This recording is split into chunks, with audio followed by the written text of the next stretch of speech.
Good morning, good afternoon, good evening. Welcome to Halloween. It's time.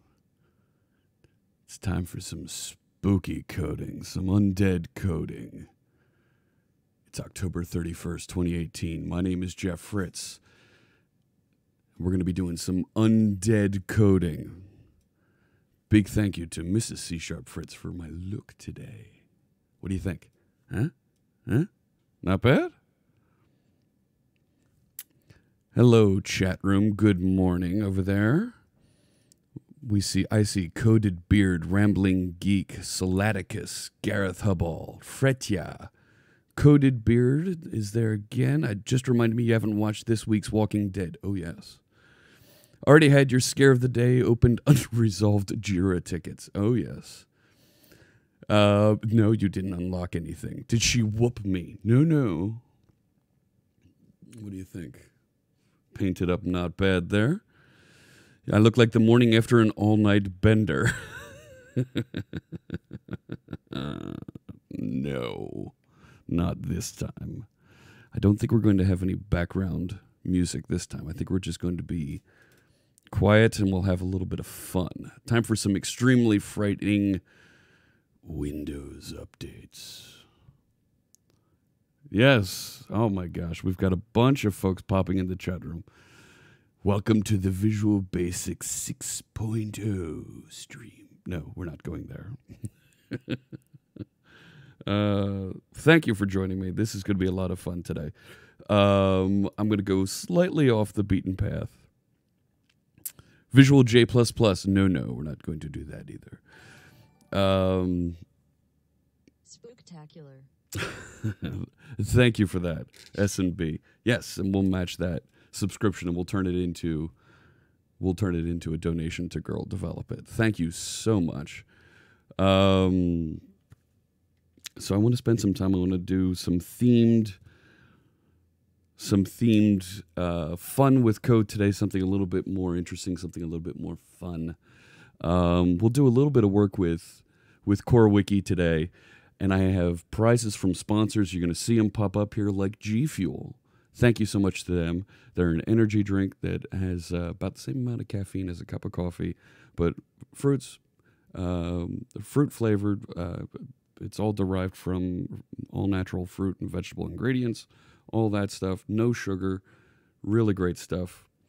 I've got some prizes from them. I've got some prizes from our friends at Progress Telework. You saw them go by. And from our friends at Code Project. You're going to have to be in the chat room. You're going to have to chat in order to participate when we get to those giveaways. About every 25 minutes we'll have one here today. And it's a chance for you to win something from one of the folks who want to see us succeed as a community. So, no, you know what? I feel like I really do need some music in the background. Let me get some music to code by up here, and let's get one of these playing. I'm going to run with Indigo today. Get this playing in the background, so we've got a little something. I don't know. I can't work with that silence. I need something fun back there.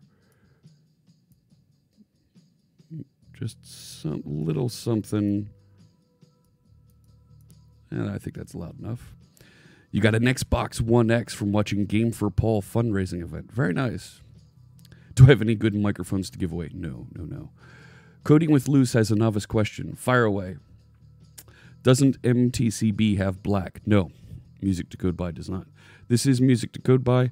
This is called Indigo from our friend Carl Franklin, who's graciously granted us the ability to play his music here on stream. Thanks so much, Carl. We really enjoy your music here on stream. All right. Let's wander over to... There we go. Rainbow Beard Contest Challenge is at 4111. We're getting closer and closer and closer. It does have orange. You know what? All right. Do I have orange? I do have orange. Fine, we'll switch to orange. There we go. We'll play orange today. Thank you, Gareth, for the suggestion. Chat room, you got a little something on you. There's a little blood dripping on the chat room. All right. Are we reading the changes to the Java license? No, we're not going to scare you quite like that. I do have some tricks that you can pull. I have a different follow alert today. Steve won't be gracing us with his presence. So any new followers will bring along a different alert. And I've got some different alerts for various cheer levels. That doesn't participate in the new Bits for Bytes that we announced. That promotion starts tomorrow. But if you do want to cheer, you can unlock some of those. There are 4 different cheer levels. Let me just double check that. There are 4 different cheer levels with different animations, and I think at least one of them will make you smile. But if you cheer, of course, we will donate to Girl Develop It with all of those. With all of those bits, we will match and develop to Girl Develop It. All right, are we learning about monads, monoids, and applicatives? No. What we are going to do is we are going to spend some time today looking at several different things. We're going to look at zombie processes, ghosting effects in CSS, and identifying dead code. Coding with Luce says, I have a core API that I want to join with DevOps pipelines. It failed because the repo is one folder with the solution, and it couldn't find a CS proj or SLN. Should I move it out of the folder so the project is at the root of the repo, or learn to write Azure Pipelines YAML? I don't understand. How do you have an API without a CS proj or a solution file? No, not multi-threaded bugs. No. We're not going to go there. My gosh. No. That multi-threaded, that's quite scary. No. Multi-threaded, well, that's... You didn't think it was going to be that easy, did you? No, it's not that easy. Is there a GUI for Azure Pipelines? Yes. You could write a daemon for Ubuntu. Process daemon? No. Does it involve GoTo? No. You should be able to start processes with the user interface in Azure DevOps. If you go through their wizard, don't tell it to go and discover something. If you tell it to discover your project, you will never get the wizard appearing. Okay? Found me via NoopCat over the weekend. Thank you, lucky number 7, for that kind cheer. TwitchCon Bits, yes. And that was our friend David S. Pumpkins showing up.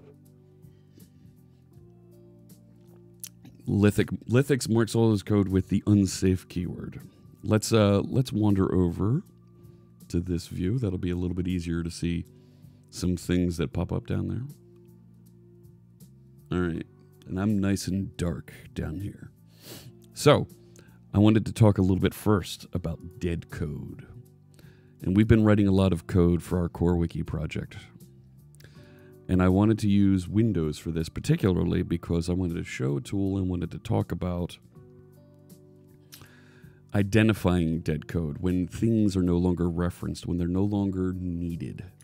And how do we identify and remove that dead code from our project?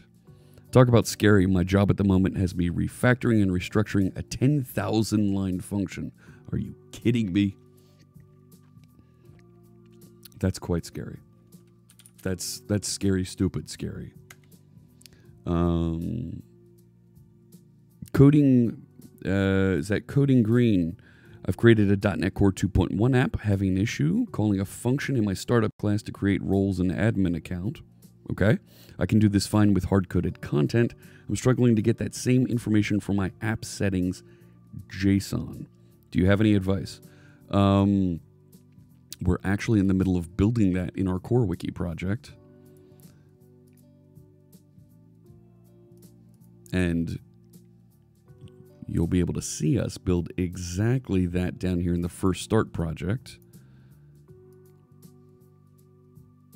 We are doing that right here in our index page. So this is on the first start of the core wiki. When they post back, we create a new user, and we use User Manager to create that user in the application. We've got a little bit more work to do here to finish this off, but this is how I'm doing it, how I'm creating that user. You can find this source code. Let's see here. Let's do this. Let me open a new browser and go to Core Wiki. GitHub changed their tiles. Look at this. They made them all Halloween themed. Nice. But if you go to the Core Wiki repository and you change to the project first start branch, you'll be able to see exactly how we're working on this, and that's exactly what we're trying to do. So coding green, that we're literally building that exact same feature here inside of our Core Wiki project. All right, I've got about 10 minutes till our first giveaway. Let me see. Opening up VB6 to work on a common library. Ooh. Got the Dracula color theme for VS Code just for today. VSTO and the slow perf of it. Come on now. Come on now, Gareth. That's not right. That's not right. Foiled again. Calm interactions with Lotus Notes. Nice. Nice. Proper greeting on Halloween. Have a terrifying day. You may look better with the makeup. Hey, I heard that, Eaton.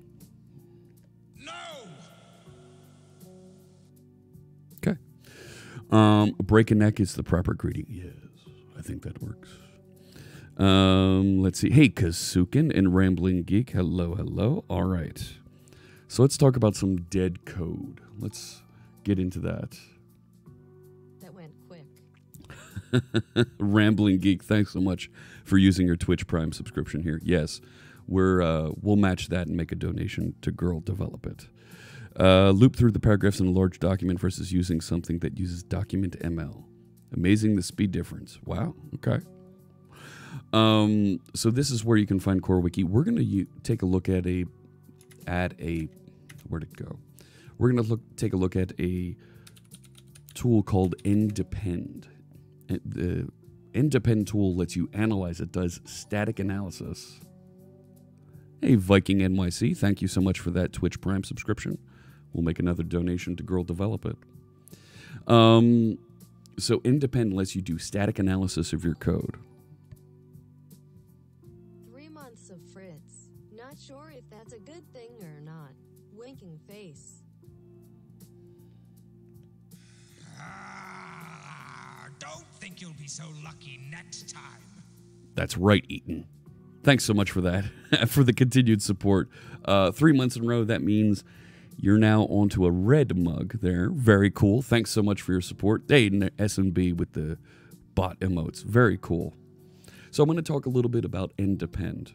NDepend is a tool that's available that works with .NET Core up to 2.2, ASP.NET Core up to 2.2, .NET Standard up through 2.2.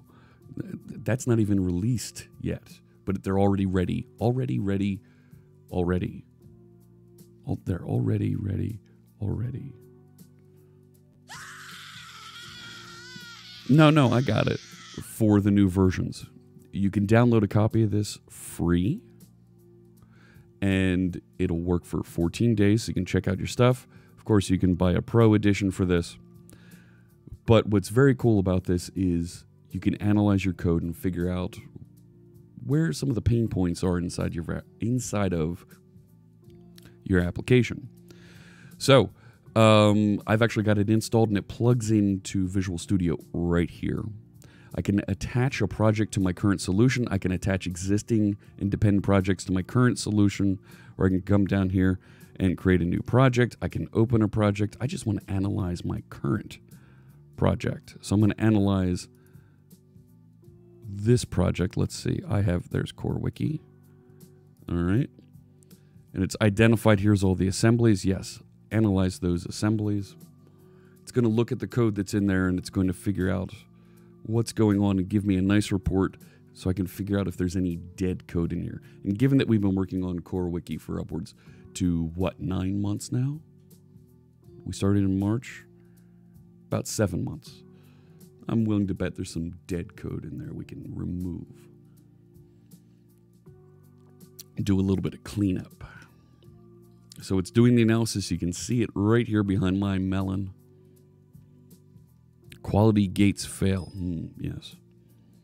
So let's view my dashboard. See what's going on here.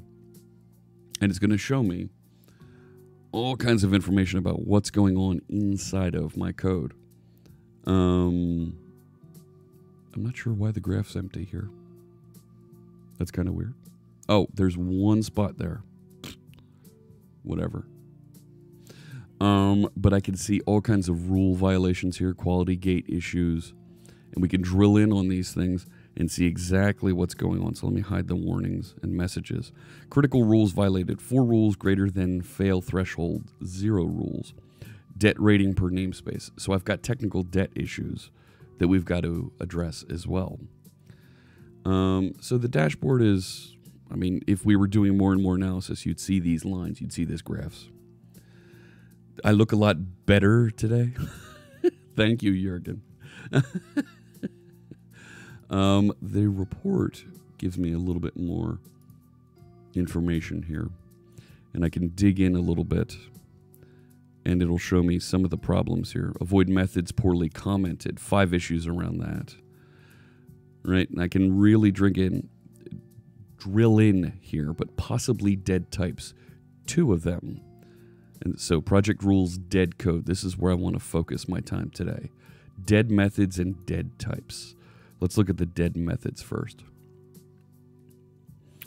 So around article search engine, article management service, managing the article, create article exception, and create article exception. Is independent the one that has linked to code? Yes. Undead coding, so dead methods we found. Anything changed today? Well, we're going to make some changes today. So let's take a look at the search articles handler. No, I can't double click and jump to that, can I? All right. So let's take a look at search articles handler here. I'm going to copy that, come over here and find that code. And it's telling me that the constructor that receives an iArticle search engine isn't referenced anywhere.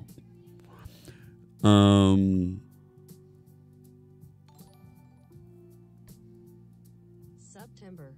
Thanks, JSPP. I appreciate you renewing. Yeah, if you received a subscription in September, you can renew this month for $1. Is that the last day of Ubuntober? Are you planning to summarize the experiences? We can talk about that in a little bit. But I do want to spend some time on some of these more Halloween-themed topics. In order for me to do some of that, I need to use these tools that are in Windows only. And you're right, Brave Cobra. I was just about to say, because we're using a dependency injection container, this is actually going to be used.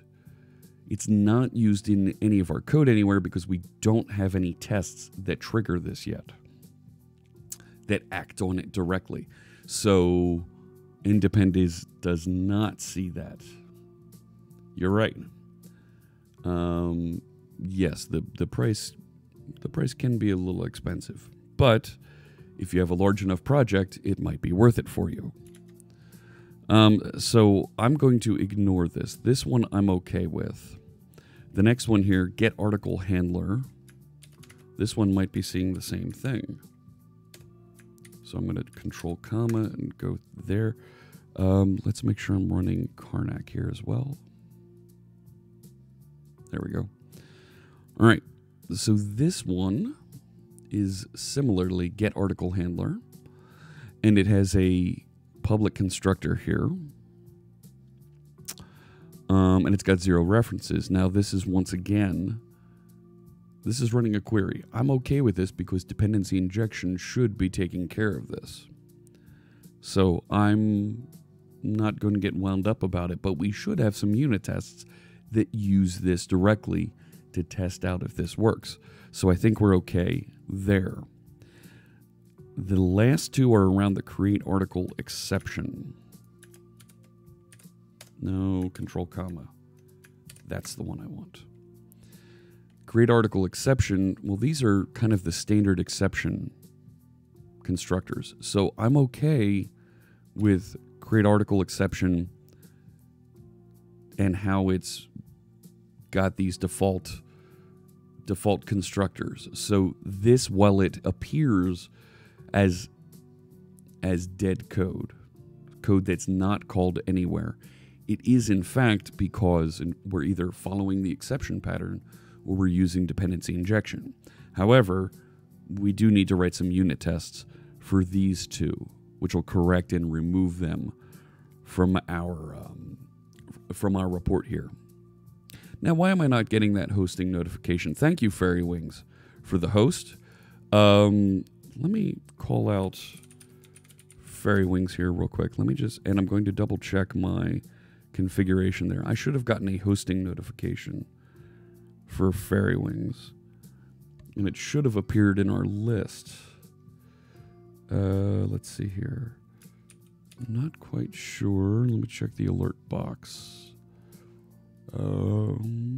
Yeah.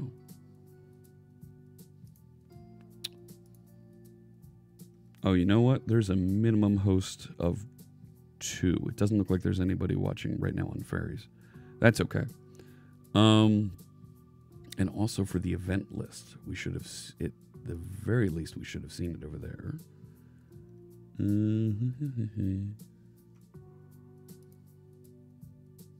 Right, let me just check events. Nope, not that event list. Let's see here. Yep, that's the right one. Yeah, if there's at least 2 viewers, it will show up in the event list. Okay. Very cool. Yes, Fairy, what do you think? I made myself up quite nice. No, actually, Mrs. C# Fritz helped out a little bit here. That price means no dice when you work in education, which working in education, but not like a school, means it's rare. Yeah, there are discount programs that they do offer to various organizations. Your mileage may vary. You like it, Fairy? And how about, that chat room's getting a little blood on it over there. Be careful. So I could write a unit test here to clear these up. That might be a good idea to do. Should I write a unit test? What do you think, chat room? We could write a unit test around the article search engine issue there. Right? Let me go find here. Now, oh, you know what I should call out while Fairy's here? It's rather thick blood, actually. Yeah, it happens when you puncture an aorta.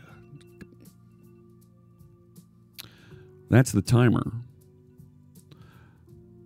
While Fairy's here, I'm going to let you know that we're going to start a beginner's guide to building web pages. We're going to probably do it 1 day a week, but I'm going to bring on some folks. I'm going to bring on some folks like Fairy Wings, and we're going to learn together how to build web pages from the very basics. So if you have some friends that want to know, how do I get into building web pages? How do I start with HTML?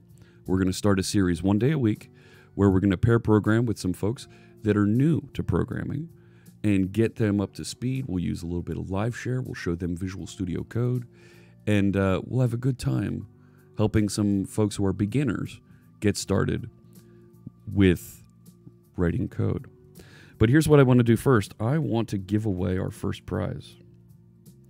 So I'm going to use, I was recommended this tool by our friend Quill Tony. But here's what I want to do. I'm going to give away, I have 5 prizes to give away today. Let's get started. I'm going to get started with a coffee mug and mouse pad from our friends at Code Project. And here's how you can enter chat room. Key in any command while you're there in the chat room, and you'll pop up in our participants list. I don't care what you key in, just something in the chat room, and you'll appear in our participants list. And I'm going to give you about a minute here, and you'll be able to participate and have a chance to win. I'll send out to you a coffee mug and a mouse pad from our friends at Code Project. So I'm going to set a... We're not doing the G Fuel starter kit just yet, but this will be a Code Project prize pack. There we go. You can see all the names popping in there. Fantastic. Happy Reformation Day. There we go. And I'll give you one more minute, and then we'll run the raffle. Zombie Fritz. Yes, Space Cat. Good to see you. Tony recommending tech solutions scares me. You know what? I think she chose a good one here because this is a fun one. Oh, we'll remove the Fritzbot. We will make sure that Fritzbot can't win. Alrighty. 30 seconds. Well, I'll make sure Fritzbot gets kicked out of there. This one does work well, just picking on her if she is watching. Oh, yes. I'm not...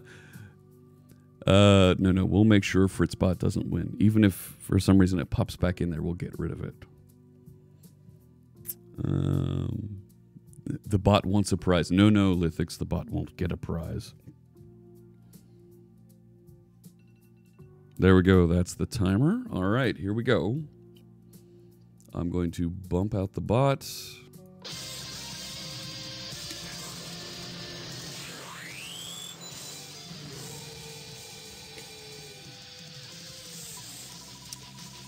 Who's it going to be? Sorry you feel that way, Performance.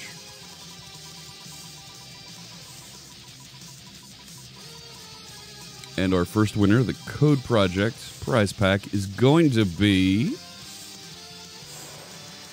Kasukin. There you go. There's our first winner. All right. So, Kasukin, whisper me in the chat room there, and I will get connected with you. We will get that mailed out, and I'm going to tweet that. Kasukin has won the last giveaway. Next one. Let's see. No, that's not it. It is a Code Project prize pack. There we go. Preview. Looks good. And I'm going to send that tweet. There we go. Go ahead, you can retweet that and tag it. Awesome stuff. Thank you so much. And we're going to go in about 20 more minutes. We'll have our next... And I think next time we'll do a G Fuel starter kit. All right. So let's get back over here. Let's write a unit test to exercise and make this problem go away. I'm going to fix that font size. Let's bump it up just one notch.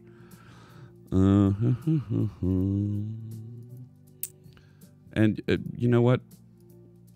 If you some folks were tag you on Twitter, same ID, no problem.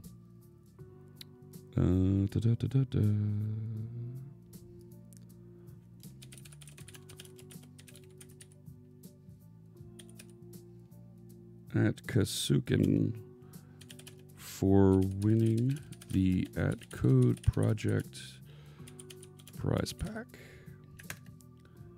There you go. Oh, and there you go. You're, what do you see? That's actually our follower alert today.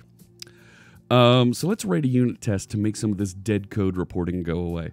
So this is actually receiving an iArticle search engine, and when we receive a search article query, we're actually just going to call search async on this.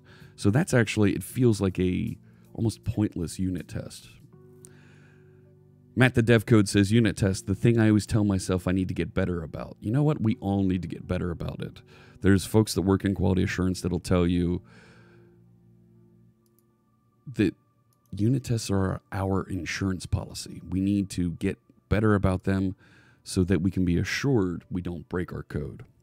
Those tests should be very easy. Just need to test whether the injected services are called. Exactly.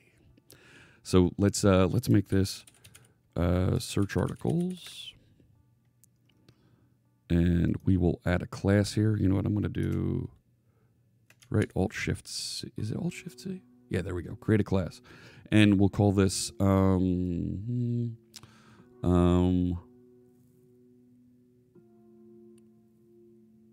right. Let's just call it search.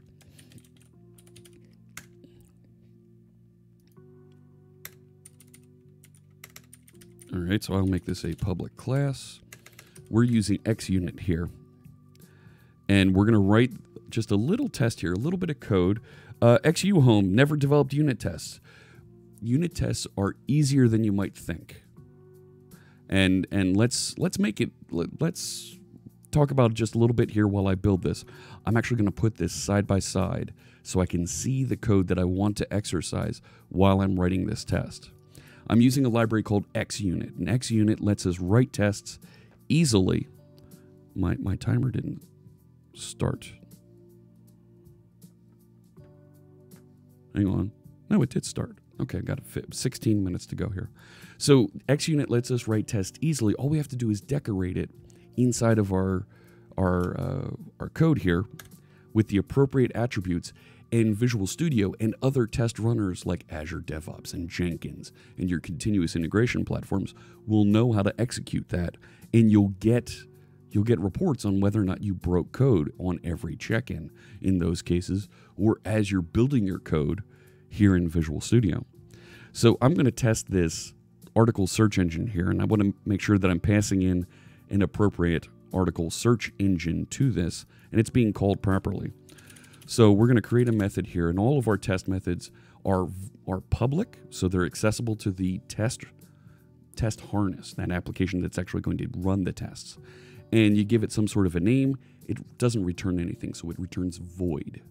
So in this case, and you're not going to have it return into the void, but we're going to, that was a Halloween joke. I've seen senior devs write unit tests that do not actually test anything useful, and you don't understand unit tests. No problem. Here we go. Think of unit tests as pinning functionality. You're pinning it so that you can be sure that as your code changes, as it grows, as it gets more complex, the same functionality that you expected to be run and executed continues to run and execute. So in this case, I want to make sure that search engine should be called when handling query. All right. So I've got this public void method, and it's wrapping a little funny there. Let me see if we can hide this. Hey, Yarg. Thanks so much for the subscription with your Twitch Prime. I appreciate that. You get to use the C# bot, the .NET bot, in the chat room now, and we'll make a donation to Girl Develop It. Thanks so much. Rename your class to Search Engine Should. Okay, that's not a bad idea. I can do that actually with the F2 hotkey, and I can change that. And then I can change this method then to when handling query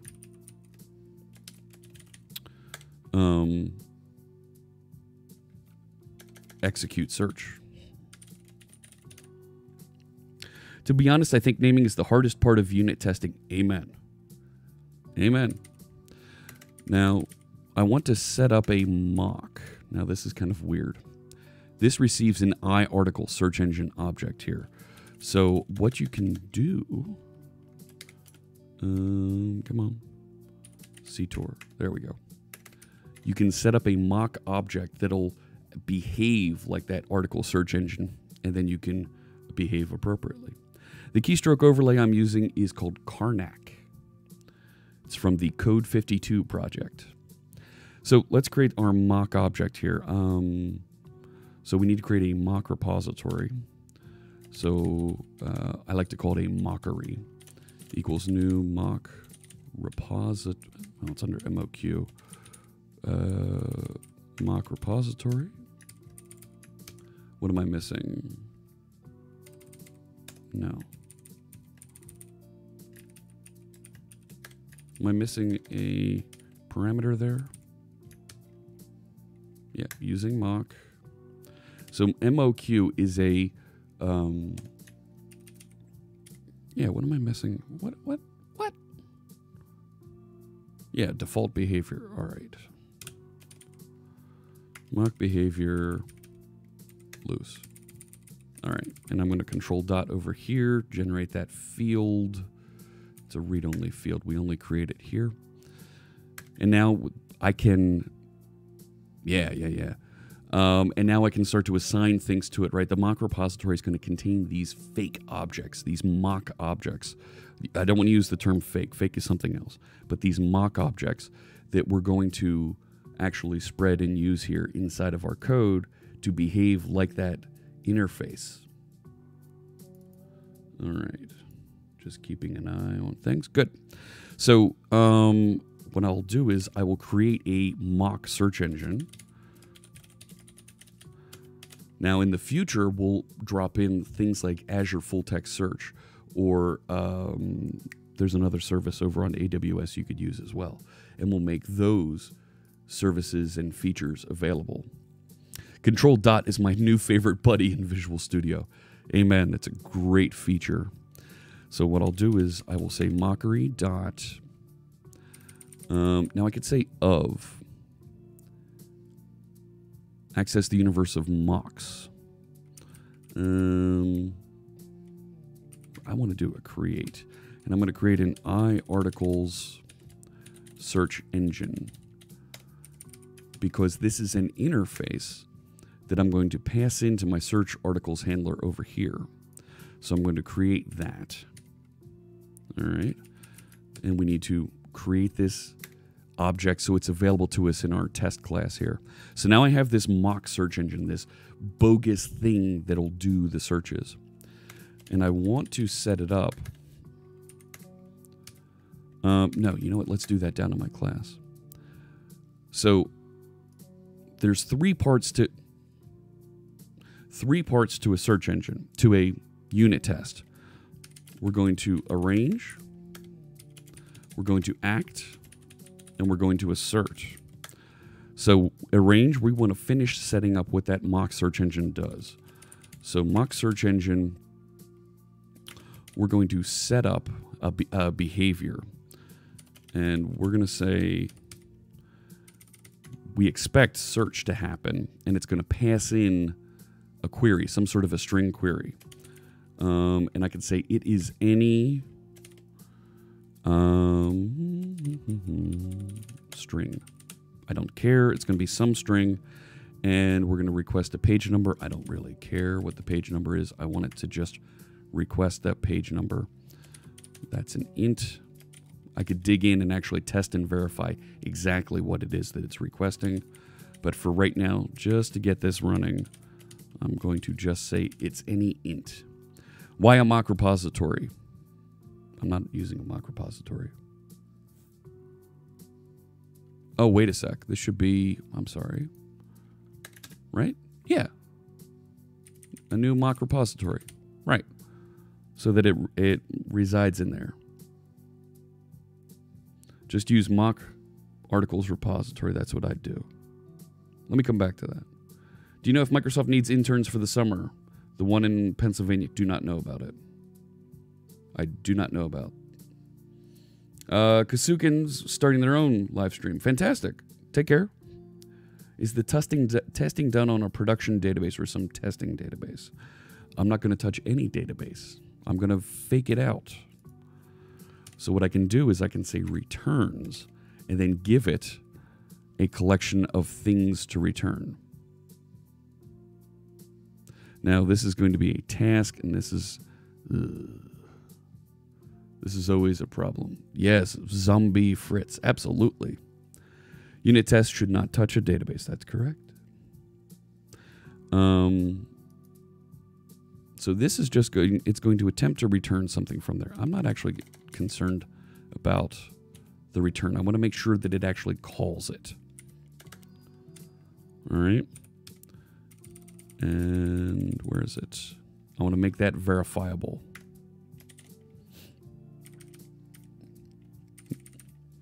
Now you're telling me I don't need this, and I can say, where did it go?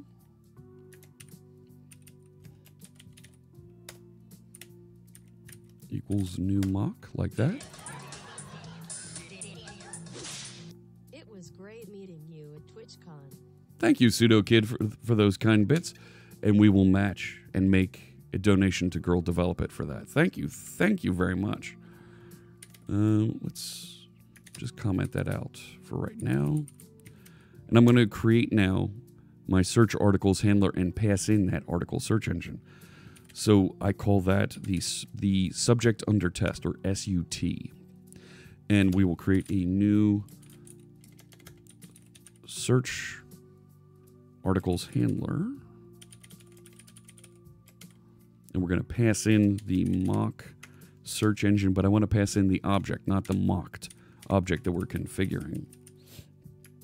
Let's control dot there and get a using statement.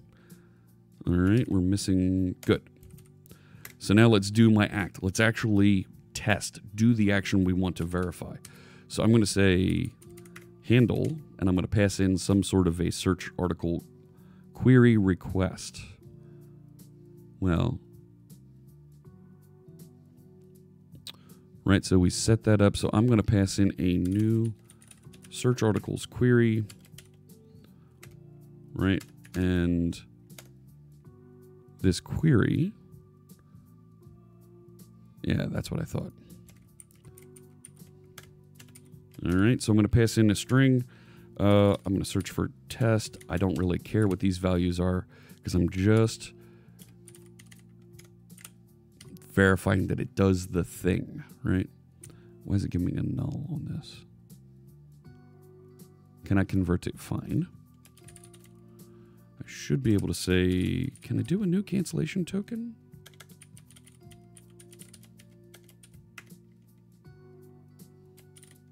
Will it let me do that? Yeah, I can do that. Good. All right, so I've handled it. Last thing is I want to verify that it actually did call that. So what I can do is I can say mock search engine verify. And it'll verify that it actually called that. Now check this out. I have live unit testing installed. That should be dead unit testing today. And it's got these minuses to show me it didn't actually execute any code here.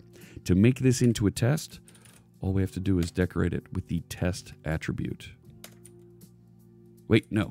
This is XUnit. This is a fact. And it'll turn this into a test, and we should see it execute. And now it gives me checks. It's verified that these actually worked. Thanks, Ed. Yep, fact. And it'll show up there now. Let's see. SUT, system under test. Yep, there you go. Centralizing mock instance creation and management. You can create and verify all mocks in a single place using a mock repository. Yeah, it is a little overkill, you're right. Cancellation token none. Oh, that's a good idea. That's a great idea. Cancellation token none. And let's, there we go. And now I didn't even, before I even saved, it started running my tests, and that works. So now I have some code that actually references and uses this object now. So if I rerun, I should see this disappear from my dead code report. So let's do that. I'm going to go down here, report, run analysis, and build report. And it should find and tell me now that I have an appropriate test that works.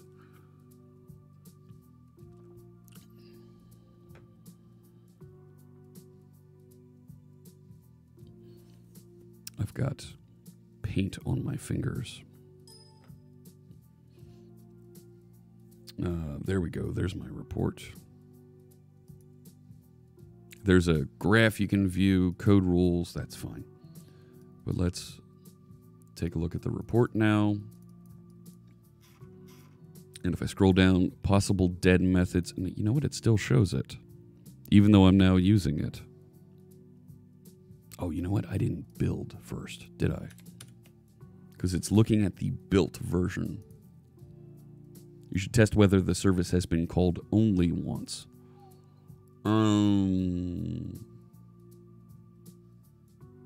That's not a bad idea.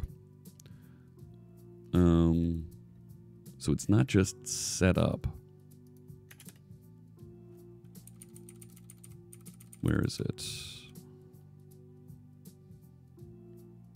And there's one overload there.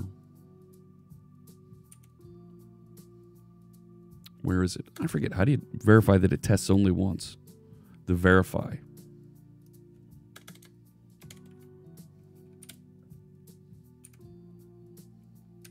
There we go.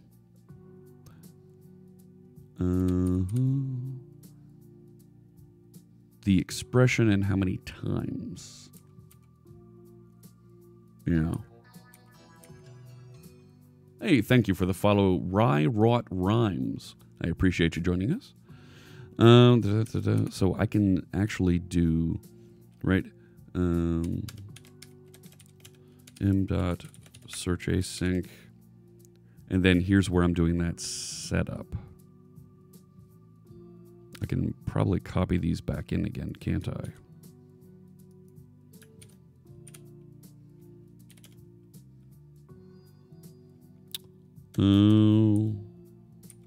That's that one. I've got too many parentheses. Now I can say, right? Fail message, no. Times. Once. And I can verify that it was called only once now. Hey, Space Cat. Oh my gosh, Quill Tony's here too. Hello, Quill Tony. And you know what? I think it's have I ever used property-based testing? No, I haven't, Pseudo Kid. What do you like about property-based testing? And you see the checks now. My tests ran properly, and it's verified that this code is properly building, properly executing. So cool to see some of my friends from the creative community joining us today. That's very cool. I didn't finish setting up a shout-out command, but make sure you check out Quill Tony's channel. She does all kinds of work, sewing, building, listen to me, developer thinking, making quilts, very cool stuff. Set it to twice and see it fail. All right, let's do that, Brave Cobra. It's a fine suggestion. So if we say exactly twice, and we need to add another parenthesis there, we should see it fail because it doesn't execute twice, it executes once. And you see the red X's. Hey, Minxie Rose, thank you for the follow. I appreciate that. If I change that back to once. Absolutely, Matt the Dev. And I love seeing the sharing and saying, you know, hey, I've got some friends that would love to see your channel. Absolutely. Share that around. That's my timer. Our unit tests work. I'm going to let this build and I'll rerun that end-depend analysis. All right.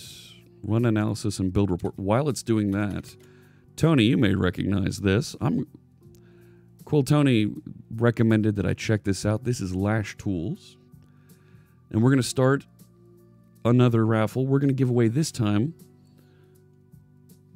I have a G Fuel starter kit. You're not going to get a tub, but you're actually going to get your choice. I shouldn't show that one. Your choice of shaker, seven mixes, I'm going to set a quick timer for 30 seconds. Oh, Fairy Wings just went live. But let's set a 1 minute timer. Drop something in the chat room there, and you'll be entered into a raffle. I'll be able to send you a code so that you can get your starter kit. You will need to cover your own shipping, but you will be able to get a free starter kit from our friends at G Fuel. You've seen me drinking G Fuel here. I think it's great. 30 seconds to go. Just drop something there in the chat room, and we'll get you in the raffle for it. Yes, Gareth, G Fuel it's sugar-free, it's gluten-free, it's zombie-free. Who knew? All right, my report is done. Thank you, Opus67, for the follow. Thanks for joining us. Is it kosher? Yeah, I think it's kosher, Mordecai. I'm pretty sure about that. There is a link on their website you can check out for all the nutrition stuff. Is it code-free? I think so. All right, there's my timer. Let's kick the Fritz bot out of here, and let's start the raffle.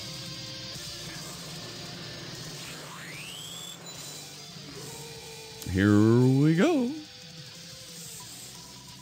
Where do you get zombie supplements? We're not giving away zombie supplements. But we will do a rainbow beard at Dev Intersection in Las Vegas if we get to 5,000 by December. Coming around, who's it going to be? Are you kidding? Not Nightbot. That's just wrong. No. No, no, no, no, no, no, no, no, no, no, no, no, no. That's a bad raffle. No good, very bad. Why isn't this scrolling? There we go. Try that again. One more time. Kick this off again. Am I going to NDC London in January? No. We already have 10 people from Microsoft going to NDC London. So I will not be at NDC London. World's most action-packed raffle pool. Absolutely. Hash Tools is made by a great developer named Hash, but S&B, Lash is his name, I'm sorry. S&B, you've just won not a Code Project prize pack. I changed that to G Fuel Starter Kit. You saw me change it. A G Fuel Starter Kit. Absolutely. All right. So S&B, drop me a whisper in the chat room, and I will. There we go. That's right. And we'll send that tweet out. Congratulations. I have a code that you can key in over there on the G Fuel website. How do I do that? /W space C# Fritz. And actually, you know what? I think I can do this right from here. Let's see. Can I? No, I don't want to ban. I want to. Let's do this.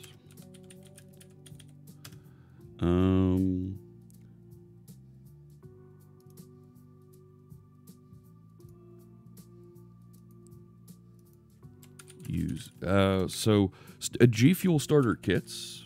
I'll post this. Are available at, and there's a URL. But to S&B, right? Let me make sure I got the. Yep. I have this coupon code for you.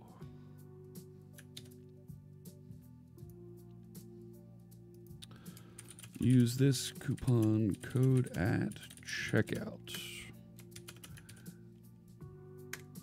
There you go. Let me click through to that URL.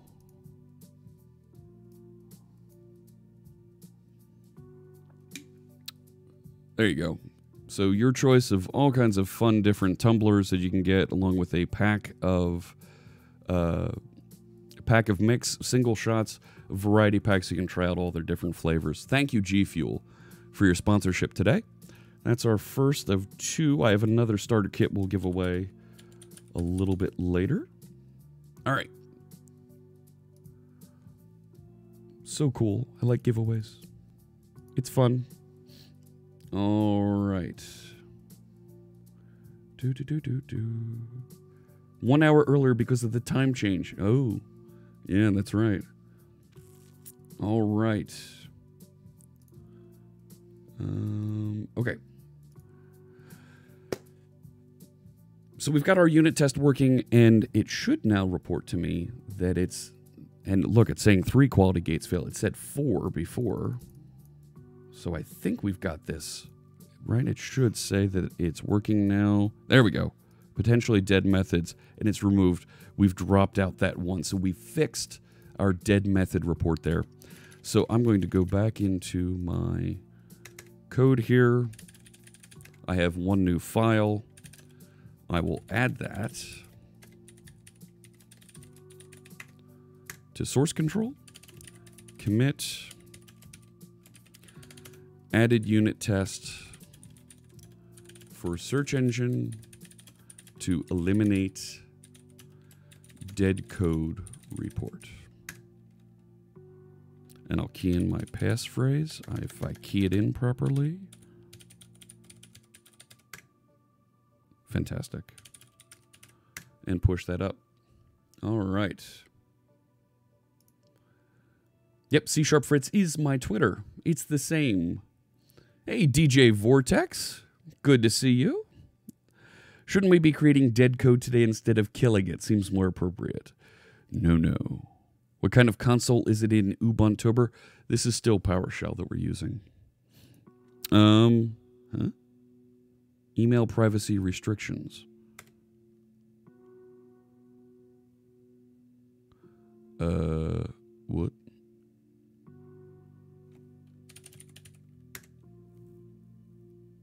That's the right one.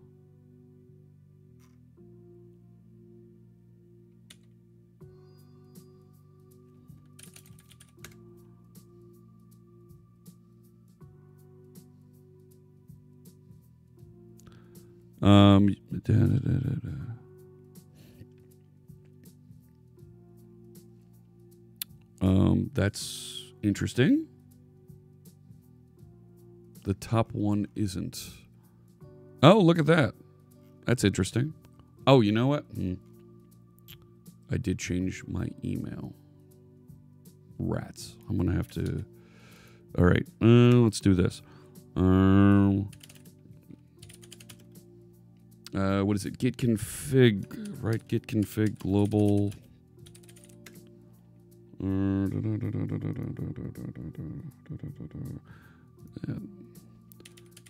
Global user.email. Oh, come on. I copied it.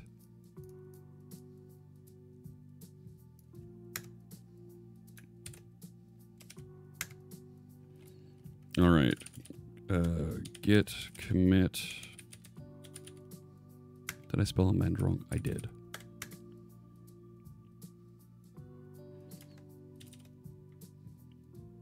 Nope, didn't change it. I'm going to have to reset it.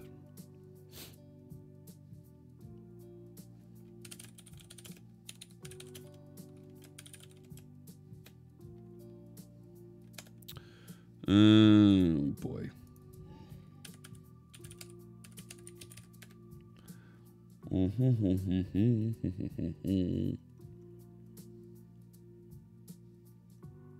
Let's do this. Git checkout head -2.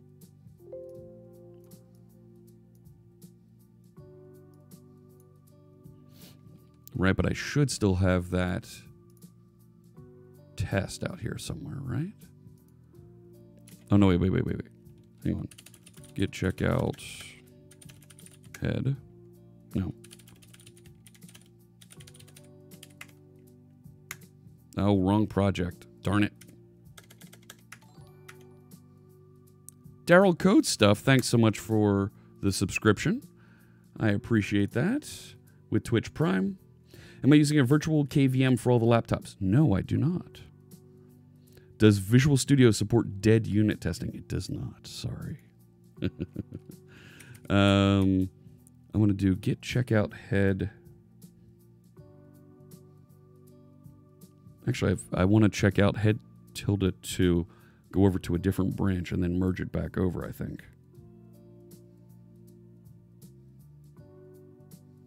Right? Undead wiki. No. Oh, git reset soft. That's what I want. Git reset head tilde to soft. So it goes back one. There they are.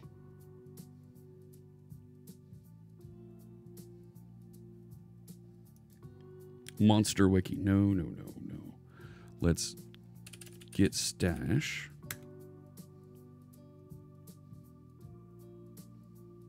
Okay. Git pull.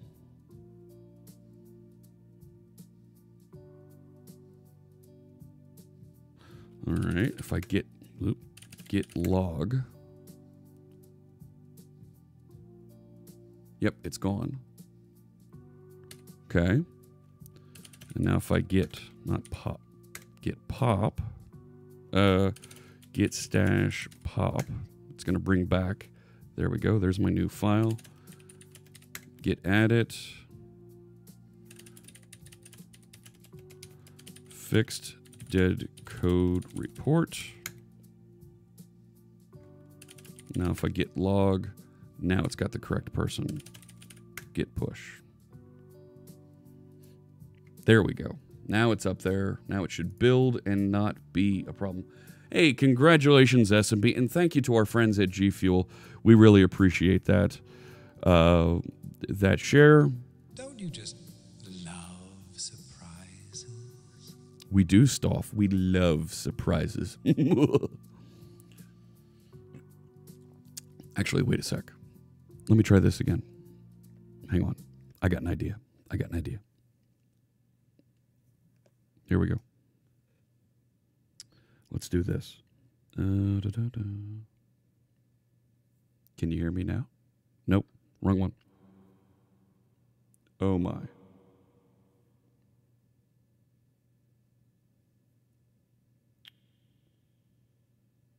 Oh dear.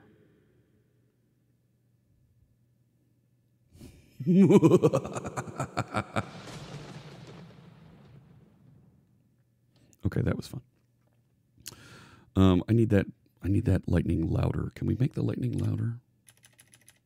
Where's the lightning? Let's make it louder. We need louder lightning. Okay? Can we do that?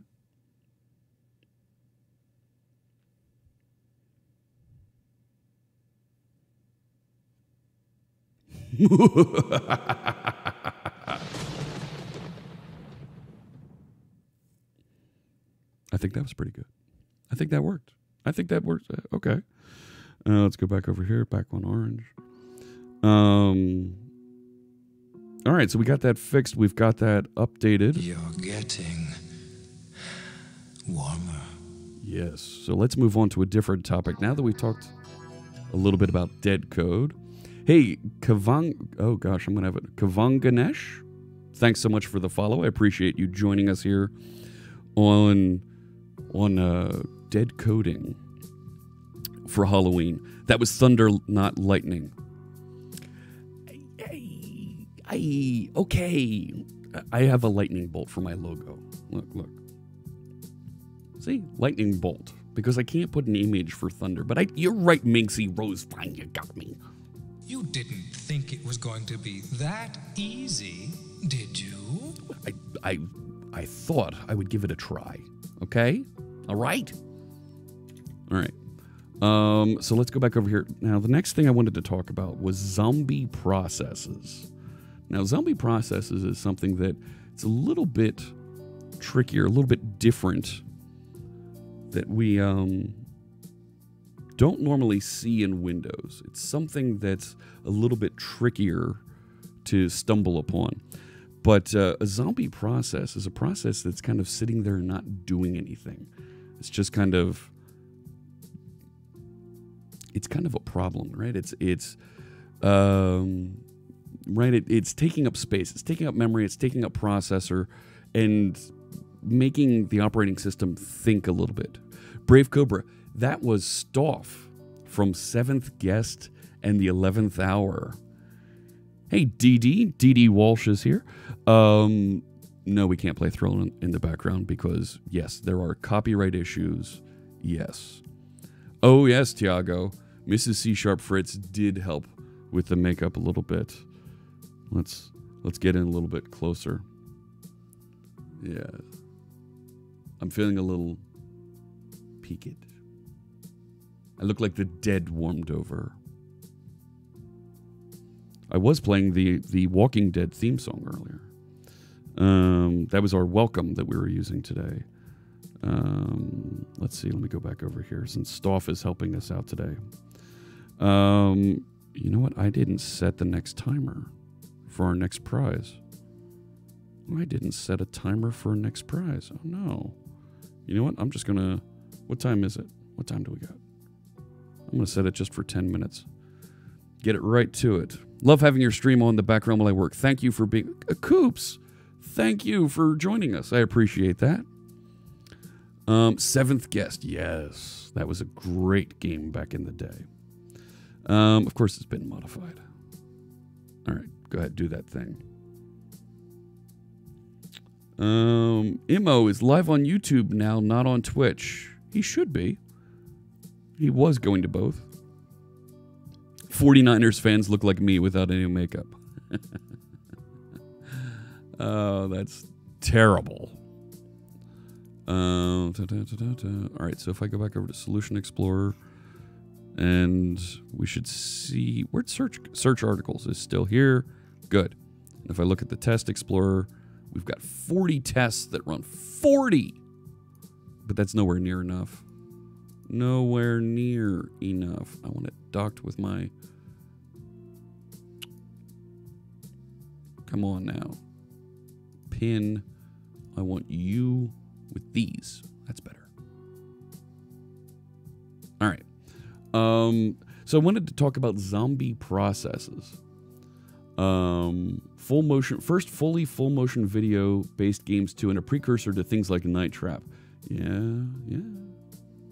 Any reason I don't show up in the users in chat? Don't want to miss out on anything. Long-time listener, first-time caller. Hey, thanks so much for calling in, JT. Thanks so much. When we went over to the, when we go into the raffle, we just need to get some sort of a message from you while you're in chat, while we're waiting to make sure that folks are actually interacting and participating. And those folks are going to be eligible to win a prize during this. Why do I have a red dot? What's the red dot? Oh, that's from Independ. Okay. Yeah, go away. I don't need this right now. You know what? That's too slow. There we go. I had my mouse sensitivity up too high. There we go. So zombie processes. Let's talk about zombie processes for a little bit. It's right along the lines with these problems, these things that we see on Halloween. So, do zombies exist in .NET? I did a little bit of searching. I wanted to find some folks talking about this a little bit. And they do exist when you're doing multi-threading. And if you don't properly release the thread, if the thread is still sleeping and waiting to be joined and it's hanging out there, you will have a zombie process. If you're not active in the Twitch API puts you out of the chatters list, but still lets you count as a viewer. Ah, I didn't know that, BB. All right. There you go. So, we can actually create a zombie process. And have it hang out there and actually behave badly. Let's actually just create a new project just for the purposes of demonstrating something that looks like a zombie process. Because zombies are a little They can be scary, right? So we'll create a console app using .NET Framework. I'm going to go in my dev folder, and let's call this the Zombie Console app. All right. Let's see. Lurkers' lives matter. Thank you, Meat Popsicle. So let's create a quick zombie process here. Let's create a thread. So we'll create a new thread. Right. We'll need a control dot on this so that we bring in our threading namespace that knows and has everything about threading here for us. Now we need some sort of a parameterized thread start. I'm just going to create some sort of a target here. Right, we'll create a target method for that to launch. All right, and we'll tell that other thread to start. Now, another thread, right? Processors have multiple threads that they can manage. This is how we have multiple things happening at the same time inside of our applications. Hey, Robert Tables. Yeah, you like the makeup? You like that? That's from Mrs. C# Fritz. She helped me out with that. Halloween code horrors when a colleague edited a project with VI and destroyed indentation. Oh, W7. I'm so sorry to hear that. Had to tweet that you were watching the Undead. Did you? Over here. Oh my gosh. Love it. Oh, very cool. Thank you so much for all the retweets out there. What's this? Somebody brought me into a Scott Johnson commentary. Yeah, there you go. All right. Very cool. Let me go back to my notes here. There we go. So thread start and then... I have to head to work, but thanks for the morning stream, D. Thanks so much, Pseudo Kid. I appreciate that. I appreciate that kind cheer. And we'll make another donation to Girl Develop It. Thanks to those bits. Very cool stuff. Thanks so much. I really appreciate that. I'm going to do a console read line here. And this is what'll actually pause, and it'll tell the application to wait until somebody presses the enter key in the command window. So I'm going to create a simple... Time flies. Thanks so much, Johan B. Yeah, 5 months in a row with that Twitch Prime subscription. I really appreciate that. And we'll make a donation to Girl Develop It. Very cool stuff. All right, so let's create a file here. And I'll just say file.open so that we're abusing the file system. Let's just create a text file. And we'll open this with, now come on now, system.io, because we're doing file operations. That's all living in the system.io namespace. And I'll just say while true, thread sleep 1. So it's just lurking out there. And just to be extra mean,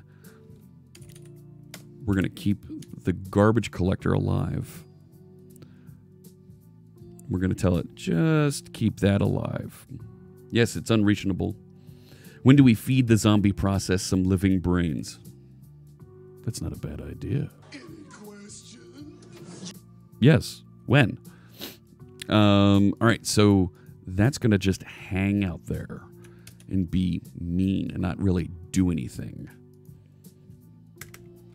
Let's write this. Console write line. I am a zombie. You know what? I'm going to move that up. So if you use Alt up and Alt down, it'll move a line in Visual Studio. So that's not right. It should be a semi. There we go. So this should just hang out there and be a bad actor. And it's not going to end. It's never going to get to its console read line. And it's running an extra thread out there. And this is as close as we can get to something that's zombied. Right? It's hanging out here. Right? It's right here. So the console window, but this is the application running. And right, if we go to details about this, right? It's running. It's not taking up any CPU, but it's just chewing up memory and sitting there, and it's never going to close. It's using up threads. It's using up operating system resources. Don't do thread sleep. Don't ever do thread sleep. It's a bad idea. It's a bad practice. You're never going to get it to actually track properly with what it is that you're doing, right? Thread sleep will release after a given amount of time, but if you're on a different processor, if you're running virtualized, if you're running inside on the cloud, or you're running on somebody's mobile device, it won't respond in the same amount of time. So please don't ever use thread sleep. So this is just hanging out there, and it's a bad actor. Now we can identify processes. That's looking at TCP. We can get processes and we can filter through them. I'm not going to go through that. Yeah, and doing while true. Well, while true isn't too bad as long as you have an escape clause. But don't use thread sleep. Now, stop that out. Stop that right now, Tiago. Foiled again! So, don't use thread sleep. That'll scare the pants off of any architect. Is it a background thread? Then wouldn't need readline to hang, right? Sure. Sure, right? If we got rid of this, that can just hang out there and not clean up. Even though it doesn't have console readline, it'll never clean up because it's just hanging. It's got this other thread that's running and sleeping. So, yeah, don't do this. Minxie Rose is right. You always need some sort of an off switch or an escape clause to get out of these things. And if you're doing thread sleep, there's the first problem. You've lost control. You've given up control.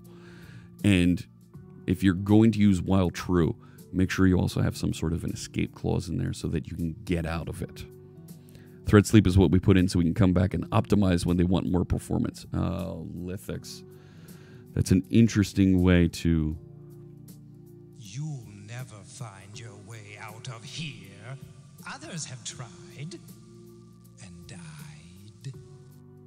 And you're going to have problems. Anyone heard of Skynet? All right. I just had an alarm go off. It's time for another prize. I think this time we've got a gift card for Amazon that we're going to give away, courtesy of our friends from Progress Software. So here's what we're going to do. We're going to go back over here. I'm going to clear out our participants list. And, yep, drop some sort of a message in the chat room. You could win a $50 Amazon prize card, courtesy of our friends at Progress Software. Progress makes all kinds of great widgets and tools that you can use with ASP.NET Core or your favorite applications that you're building, whether it's Windows clients, it's Xamarin applications, it's web applications with Kendo UI library. Check them out. Progress and Progress Telerik. You can get all kinds of great stuff from them. Absolutely. Be nice to me, RNG, without question. $50 Amazon gift card. Big thanks to our friends over there at Progress Telerik, at Progress, and they are, of course, Telerik. I'm going to put on for 30 seconds more. Drop a message in the chat room, and we will... and we'll run that raffle in just a second. As won a free Amazon gift card from our friends at Progress. Okay, it's resetting that every time. That's weird. An Amazon gift card from our friends at Progress software. There we go. I'm going to copy that just in case. All right. That's my timer. Everybody's in. No more. We're going to kick the bots. Da-ching. And where's Nightbot? Yep, goodbye. 54 folks are in there. There's plenty more people in the chat room. But that's the time. Here we go. 54.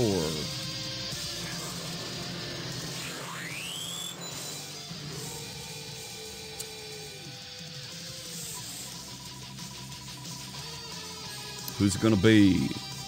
Oh, what if G.A. Progman is a bot? What would a bot purchase at Amazon?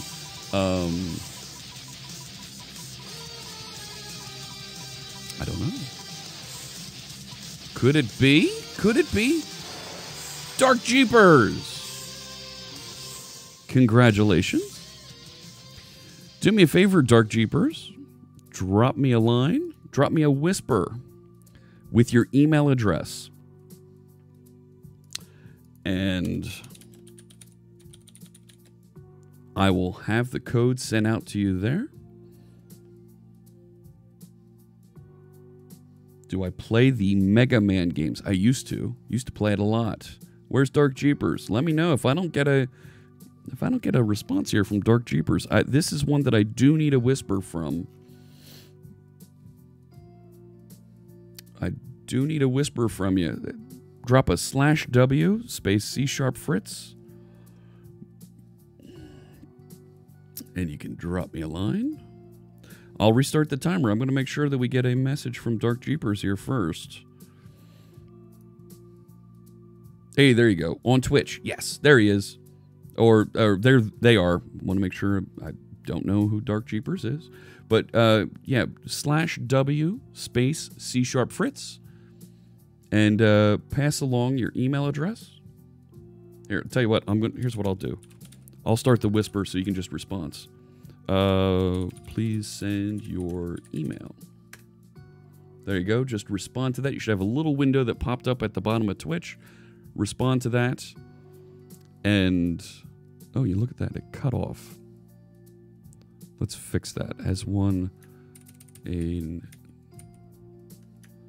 Let's just say, yeah, Amazon gift card from Progress Software. Let's try that.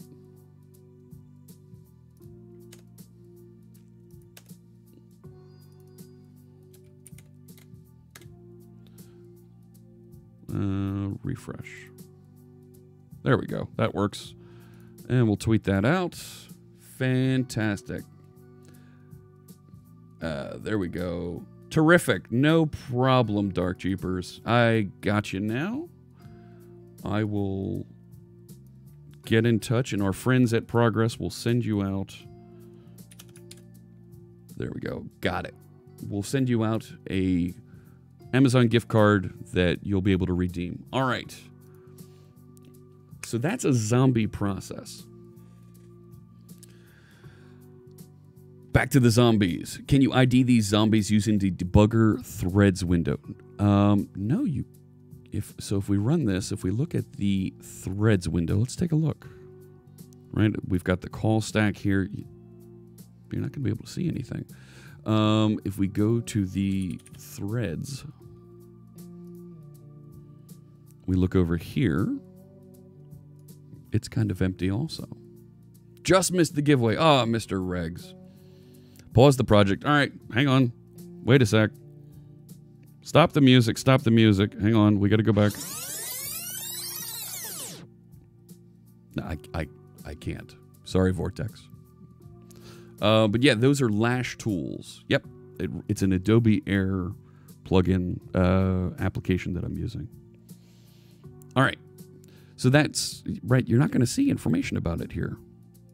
So part of me says avoid these things altogether and make sure you have some sort of an escape here. Pause the debugger and then I'll see the threads. Let's do it again. I am a zombie. Pause.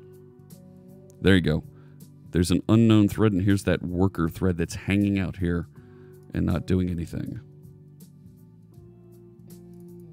All right.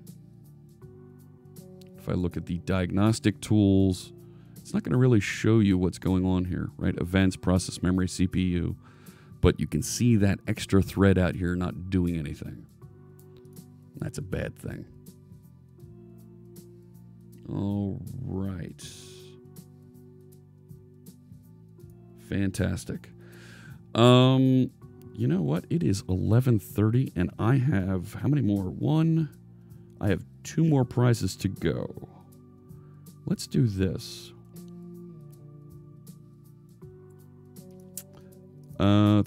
Let's do this. I'm going to, before I get into ghosting effects in CSS, I think we should do another G Fuel starter kit. Did we cover deadlocks yet? Oh, that's another great topic.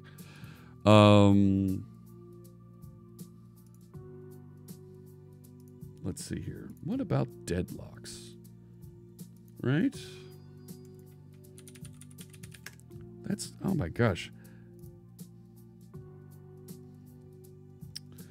Yeah, deadlocks are if you're trying to access something that's locked already and you're waiting forever, right? Yeah, lock this. Absolutely. Right, so if we did something, so instead of starting a thread like this, right, let's say I am deadlocked, right? And instead of creating a new thread,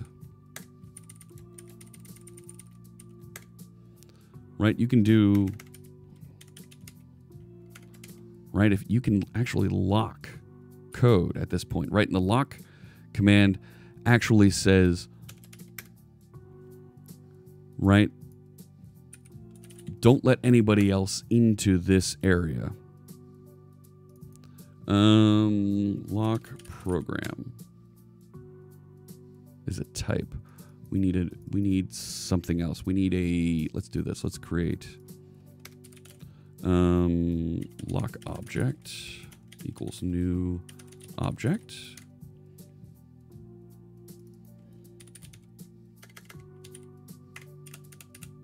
There we go. And now that'll prevent anybody else from accessing this content while that lock object is locked. We need a zombie protest song. Everybody, all we want to do is eat your brains. We're not unreasonable. I mean, no one's going to eat your eyes. Oh, that's gross. Ugh. Need a thread? I could do this on another thread, sure. Right, but I'm basically preventing access to this. If I had another thread, thinking. So if we had a thread equals new. Oh yeah, let's put it on another thread. Okay, sure. Let's create that target method again. There it is.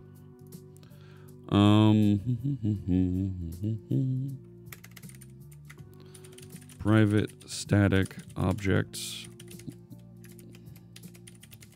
lock object equals new object. I don't care what it is. It's just something that we're locking on. And if over here, if we locked on lock object,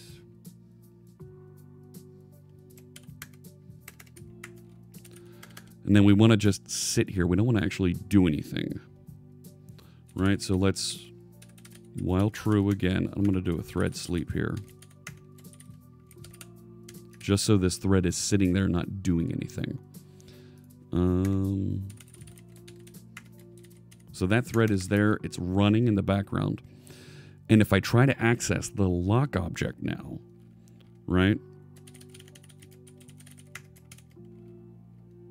And let's say the lock is here. No, not that. Right? And trying to access that is actually, right? This will deadlock. You can't access this because it's locked over here.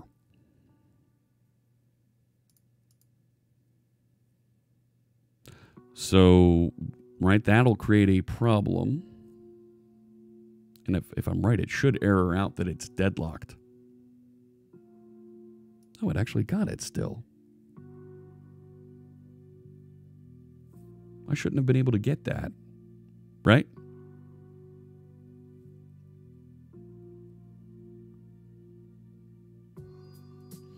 Hey, Jezreelites. Good morning. Yeah, I shouldn't have been able to get that. But I'm still hanging because of that thread sleep, and this thread is hanging out there. But I shouldn't have been able to get that object.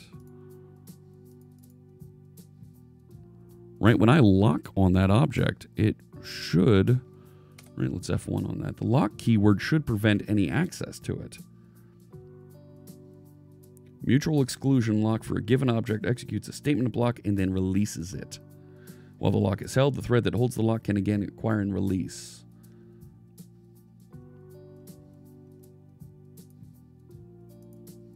Deadlocks are a grave mistake. Nice. I need a thread sleep after this. All right. Let's sleep this one. Let's go for 200 milliseconds. Nah, let's make it 2 seconds just to make sure. And we shouldn't get that console write line. Yeah. Nope, it got it. It still got it. Still got it.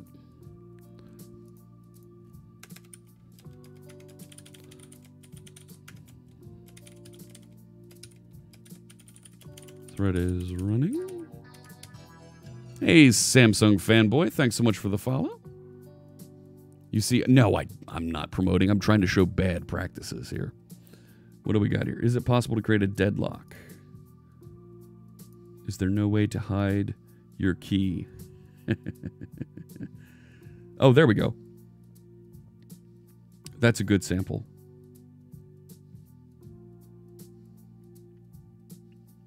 Let me copy those in. That's a good sample. I'm going to get rid of this. Paste that in. So lock 1 is a new object. Lock 2 is another object. Method 1 is trying to lock object 1. It's going to sleep and then go get lock 2. And then method 2 is doing just the reverse. So if we call both methods at the same time, it'll deadlock. So let's call method... No. We got to make these static.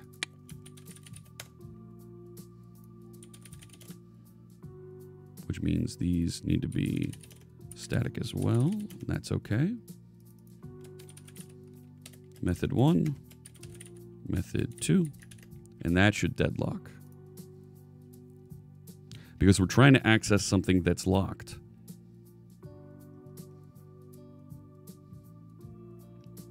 Now, I was expecting it to just kind of...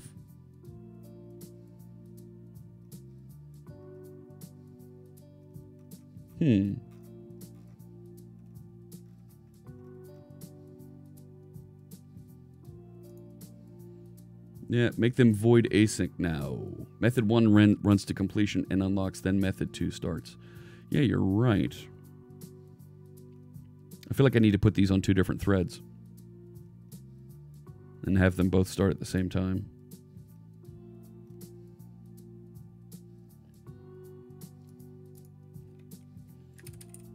Right, if I did task dot.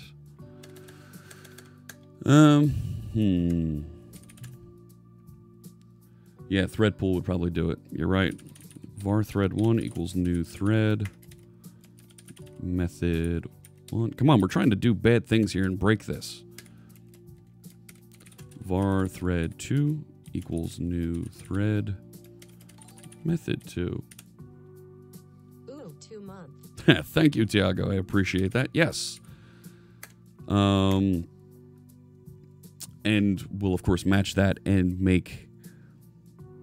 Void async would make them very bad. We'll match that and make a donation to Girl Develop It. Yes. Oh, it's a tier 2. So as a tier 2, you also get, I believe, the C# Fritz emote as well. Very cool. Thank you so much for that contribution. Okay, here we go.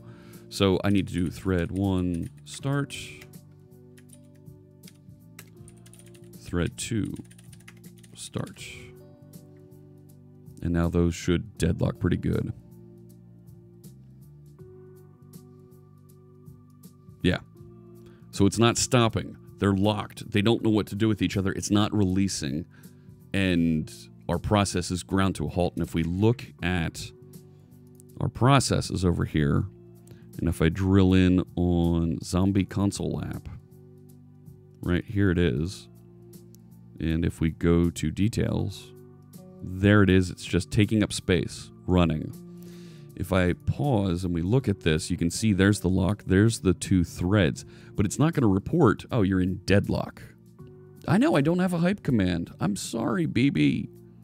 I gotta write these things. I need a hype command. You're right. What's up, Quill Tony? What? Undeadlock. That's a great.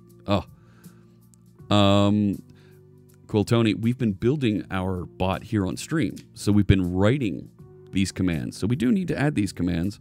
Tell you what, let's just for Quill Tony, just because she's giving me agita here. Let's go to github.com. Fritz stream tools. We've been learning how to build a chatbot. That's one of the things we've been working on here. Let's create an issue here just for Quill Tony. So this is our list of bugs, a list of features that we need to work on. And we're going to say here, need a hype command. Because Quill Tony says so. There we go. All right. You like that? Let's make this an enhancement. It's a good first issue. Help wanted. If anybody wants to start writing some of that code, you can. But we'll follow up in another stream, and we'll build that. And for BB. All right. Dev chatter has all those commands already built. Great. We need semaphore giveaways now. All right, so we did a deadlock. Before we get into our next, I've got 20 minutes left. Before we get into talking about ghostly CSS effects, I think we need to do one more giveaway. Lazarus, we're talking about dead code. We're talking about deadlocks. We're talking about zombie processes. And we're going to be talking about ghostly CSS effects. CSS effects. But I'm going to do one more giveaway. Yeah, I think it's time for one more. Yes, David Pumpkins. Any questions? You didn't think it was going to be that easy, did you? Oh, no, it's easier. This time we're going to do not a gift card from Progress. We're going to do another G Fuel starter kit. Now, cut that out. All right. Get rid of that. And let me go back over here. G Fuel starter kit. Good. All righty. Let's clear this. I'm going to set the timer. Where'd it go?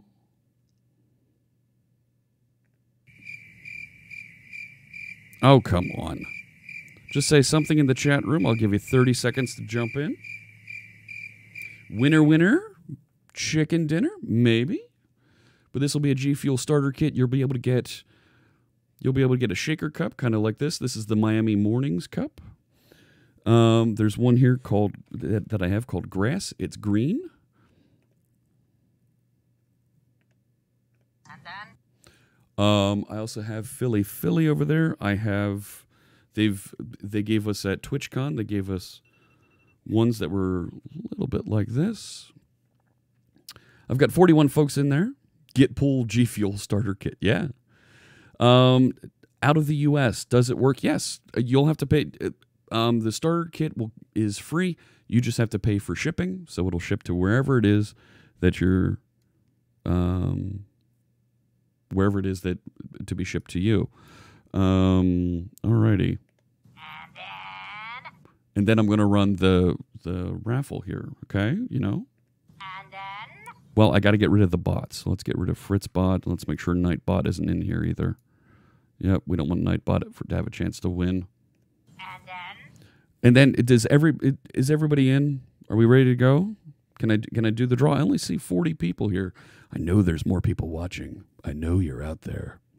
And you want to be part of this, don't you? I mean, come on. It's a nice prize. I'm gonna start this. Here we go. Yeah.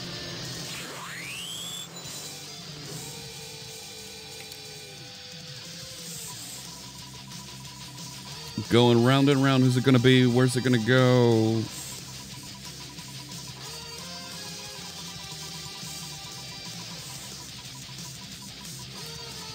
And our big winner's going to be Isaac. Congratulations. Rigged. Everybody always says that, no matter who it is that comes up. Isaac, congratulations. You've won a G Fuel starter kit. That's you. Absolutely. I know who you are. Do me a favor. Drop me a whisper. I'm going to post a link to those starter kit collections here, just for the folks in the chat room to be able to see. So if you're interested, the starter kits are here. You'll be able to pick out whichever one you want. And let's see. I have, let me just double check, because we sent S and B one. I want to make sure, yep, that I send the right code over to Isaac. Here it comes. Oh, you got the Philly one. Oh, that's so cool. I really enjoy that one. Let me go back to music to code by, play Orange some more. Let's see. Yes, I am a zombie, Sir Colax. Absolutely. Senor Colax. Absolutely. Isaac, let me make sure I get it. Isaac R. Levine. There we go. Levin. And your G Fuel code is, there we go, Jezreelites. Thank you so much for that tier 1 sub. There you go. Nope, no email. There's your code. I have one more giveaway to go. Yeah, I could be a Fallout ghoul. Maybe. Maybe, not to scare you, but there I am. I figured the dark trucker Twitch hat kind of make me look a little scary there. So we're going to do, there we go, send that tweet out. Thank you so much, friends, for participating today. This is a lot of fun. I enjoy doing these giveaways. It's great to share with the sponsors. We're closing in on those 5,000 follows. You're right. You're right. You'd like to sponsor with some free hosting packages. Oh my gosh, that's awesome, Adrian. Drop me an email. You can drop me an email, jeff@jeffreyfritz.com.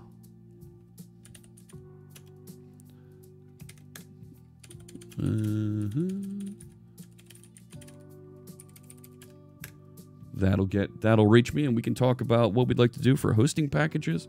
And also, I've got a little ad window over there on the side. Brady Gaster is here. Good morning, Brady. Good to see that you decided to wake up and join us. Foiled again! I know. But we've had plenty of... Don't you just love surprises? Happy birthday, Brady.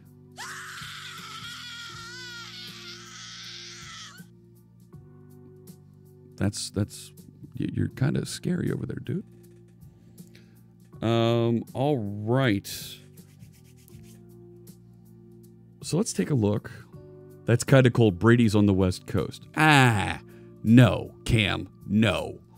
Sorry.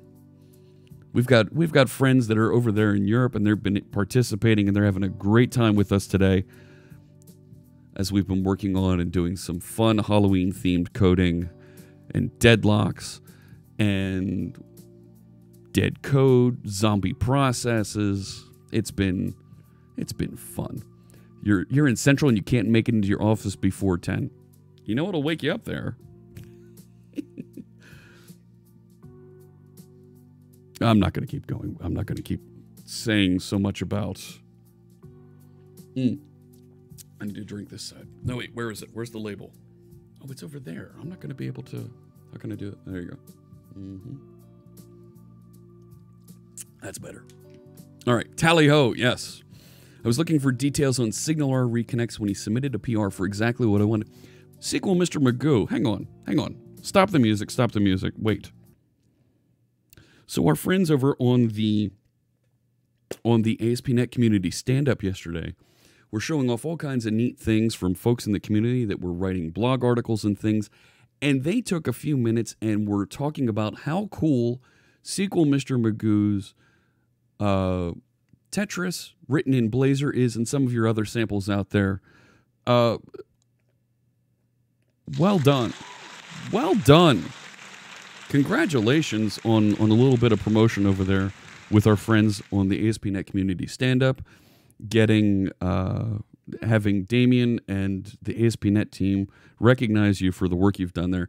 Very, very cool stuff. Any questions? No, David Pumpkins. I think we're okay there. I think we're going to get in and start talking about some CSS effects. Well, and then we'll actually drop it into CoreWiki so that our H1s, our article titles are a little ghostly. Well, maybe we can add it as part of a CSS theme, so we have a ghostly theme. That would be kind of cool. And then I'll commit it to source control so that folks can have their ghostly theme. Well, we'll get ready to deploy it out to Azure. No more and then. That's it. No more. No and then. No and then. No and then. Right. All right, here we go. Let's go get back into this because that wasn't only a little bit obnoxious. Don't go back to YouTube. Can you add black text on a black background theme to CoreWiki? Now that's just right. That's just not right. All right. I'm seeing Pseudo Kid's message here on Twitter. Thanks so much. Yes, it was great to meet you in person. We met a lot of great folks at TwitchCon. If you enjoy what you're seeing here on Twitch, not just me but other folks that are doing Twitch streaming, you owe it to yourself to try and get to a TwitchCon. All the folks are really nice, really great, very outgoing. You need to check it out. You owe it to yourself to get to a TwitchCon. So here's what we're gonna do. I found this really cool effect on CodePen that'll make our text fade away, just like a ghost. And I think we need to implement that for part of a theme inside of CoreWiki. But first, it looks like Isaac's looking for a recommendation. Let's see here. Do I have another? Not this one right now. We did this over here. Let's see. Oh, looks like, all right. We'll come back to that one. Don't do that. I nearly pasted the code. Let's go to that starter kit page. So Isaac's looking for a recommendation on the starter kit. So SMB said he went with the Philly shaker, which is in Philadelphia Eagles Midnight Green. I have the Miami Mornings up here. That's the pink with black. That's the one I've been using. There's this neon one here that's kind of crazy looking. Some of these other ones are some of the esports teams that have logos on the side. Doom Clan. I like the Doc one is kind of cool with Dr. Disrespect. Miami Mornings is the pink with the black. It doesn't really have any kind of a logo on the side of it. So I actually like the Miami Mornings and the Philly. The Lieutenant Army here is kind of neat too. So take your pick. Lot of fun. The Halo one's kind of cool. Oh, hey, Chaos Theory. Doc Jr. is very cool. The Halo World Championship, that is kind of neat. It looks very military regulation there. So, very cool stuff. Congratulations, Isaac. Now, so I've got this ghost theme here that I want to implement. Think if there is C# Fritz G Fuel. You know what? We may work with them a little bit more. Some of our friends at the office are trying out G Fuel and they're enjoying it. .NET bought G Fuel shaker that doesn't sweat. So I saw this little sample here and I thought this was really neat. So there's a span here that has just the word ghost, and then the actual characters that fly off are the individual letters. And I think that's kind of neat. Oh, we could probably just take a sticker and put it on the side of it, right? Right? We could just do that. But I don't think that's as cool as if we actually did something for programmers with G Fuel. I don't know. They're a great company. I'm very appreciative that they decided to work with us as a sponsor for today's stream. Now, the trick with this is this has each of the individual letters fly off. So if I were to do this for the title of an article, I need to actually write a little bit more code in here to render this additional bit of code. C# Fuel. That's interesting. But No! Stoff doesn't agree. Like, who knew? But it's fun. I've been drinking where'd it go? I've been drinking Blue Ice this morning is the one I've been drinking. I have one more giveaway that we're going to get to in just a little bit before we wrap up, and that's going to be for another Amazon gift card. F# Fuel. Well, there's that also. So let's take a look here. If I were to put this on the details page, right? So here's our details page. This is the page that actually renders out an article. And you can see here, there's the topic right there inside of an H2, right? A header 2. So this is, right, if you think about a document, a Word document, or a Markdown document that has headers in it, right, or an outline, this is that second header. And we can probably decorate this a little bit, but if I were going to do this bit here with the letters that fly off, I'm either going to need to write a little bit of JavaScript to actually trigger that the generation of these, and then the insertion of the CSS that'll do the flyaway. C++ or what, says Elite Stomper. Not JavaScript. Aruion. Am I pronouncing that right? Aruion? Thanks so much for the follow. I appreciate you joining us. Tiago, don't tell Fierce Kittens about JavaScript. She really, really, really doesn't like JavaScript. I'm not hating on JavaScript, Robert Tables. Fierce Kittens. We're doing C# here, but we're doing this with ASP.NET Core. So we're able to, so it'll look a little C++-ish because it's that same object-oriented curly braces first language. But this is using CSHTML. This is a Razor template. It takes in some sort of an object. In this case, what we're using is called a details model. And this has information about the wiki article that we're going to present on screen. Things like the topic, when it was last published, how many times it's been viewed, and then the actual content. There it is down there in Markdown that will transform right here with this tag. It'll run server-side, output, and write it. You learned that WebAssembly gets good SIMD support. Ooh. Oh, that's very cool. You're writing JavaScript right now and wishing I was writing C#. Well, Daryl codes stuff. check out TypeScript. It looks and feels more C-sharpish, but renders to JavaScript. All right. So if I were to try to implement this animation, I need to somehow render this letters block before I kick off the CSS. And this is actually Sass that's going to render and take care of doing all my transform and all that stuff. So I have keyframes here that do that fade away animation. So, right, I've got that. And it's actually got some CSS for each one of the child animations.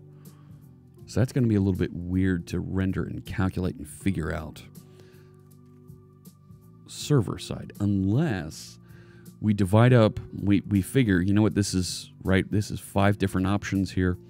If we figure out how to break out the topic into 5 segments, and we were to make it, and we were to force it, right, into 5 different segments, and then we could run some JavaScript to do that. Transpiles to JavaScript. Yeah, but it renders does sound cooler. It makes us sound like real developers.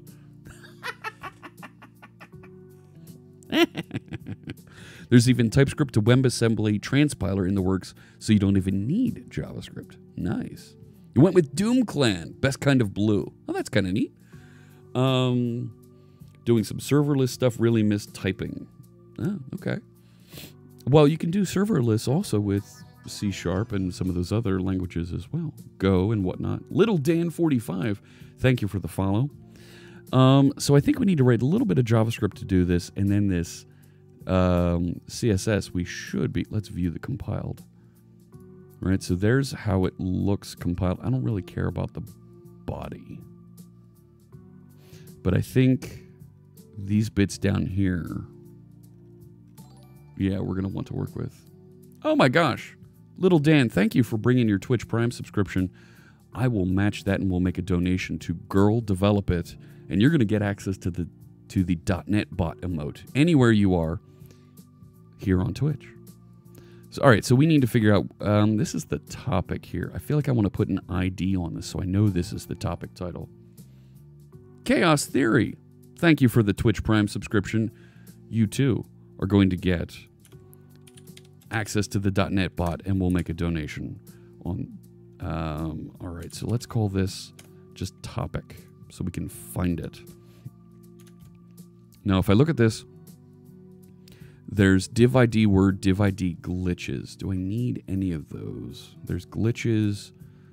Main is, this is what we're actually working on.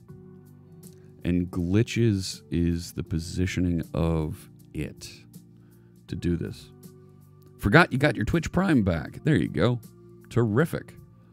And actually, those number of months will change in a few months here because Twitch will start to remember and show your cumulative number of subscriptions, not just the streak in a row. All right. This might be a little tricky for me to do the way that I want to, without making significant HTML changes. You know what I mean?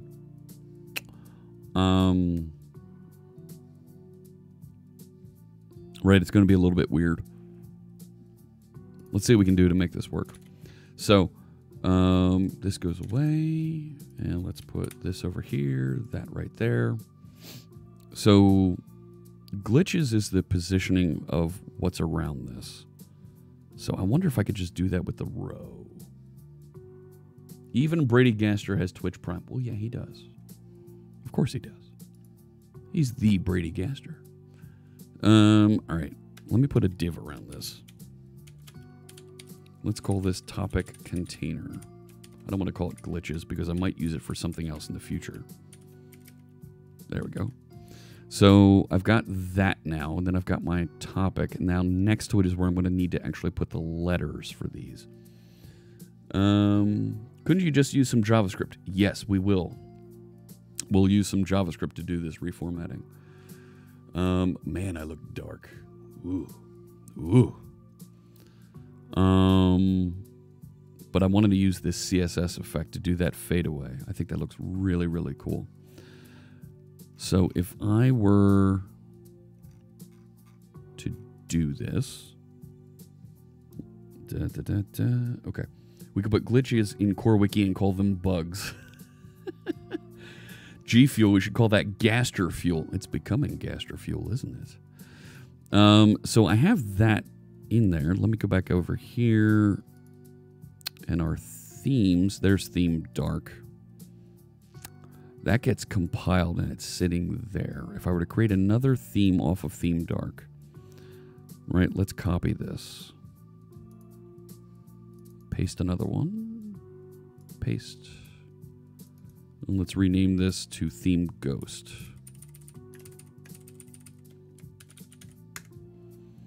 All right. Now, if I remember correctly, right, our themes in the footer, we need to make sure those are loaded properly, right?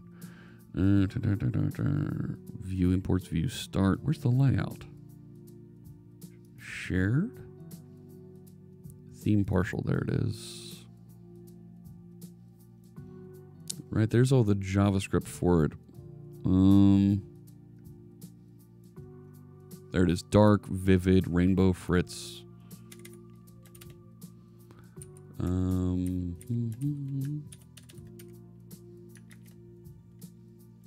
What did I call it? Not theme dark. Theme ghost. Okay. So if we call it this. All right. So now it's available for me to choose. But I need to actually put the code in here now to do the thing. You should be able to just use JavaScript and CSS without changing the C#. I need to get the objects in place also. And I'm also going to need to add that JavaScript that knows how to trigger it. You know?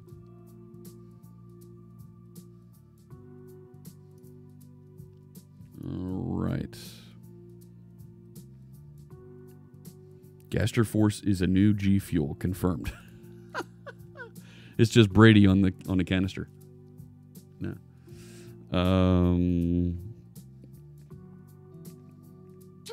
All right, we'll write the code. So we need to figure out how big the topic is. Figure out the number of characters that are in there. Divide it into 5 segments in order to get this type of animation. And if I go back over to that theme partial, because I want to make sure that I get it to load any JavaScript that goes along with it also. Right, here it is. Add event listener change. Document cookie. Where is it? What? Where did it go?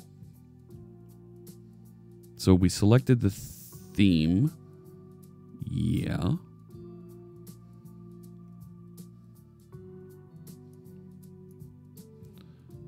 Get the cookie. Right. Well, oh, when we push it back, it actually saves it, doesn't it? Isn't that where we put it? Is that where we put it? No. Where did we put it? You bought 7th Guest on Steam out of pure nostalgia. 75% off. Holy crow. Right, this should save it. Right, it should set the add event listener, change, select theme. Yeah, okay, so there it's actually, oh my gosh, it's doing this all client side. All right. And then it gets the cookie, a location reload, right. Right, where's get cookie called? Oh, right there. Get the theme name, otherwise it's default. All right, so if it's Ghost, we're going to need to load up some extra JavaScript or execute some extra JavaScript.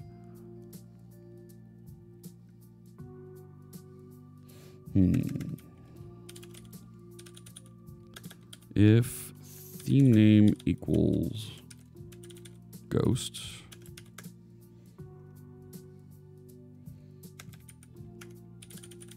I'm just going to write it here.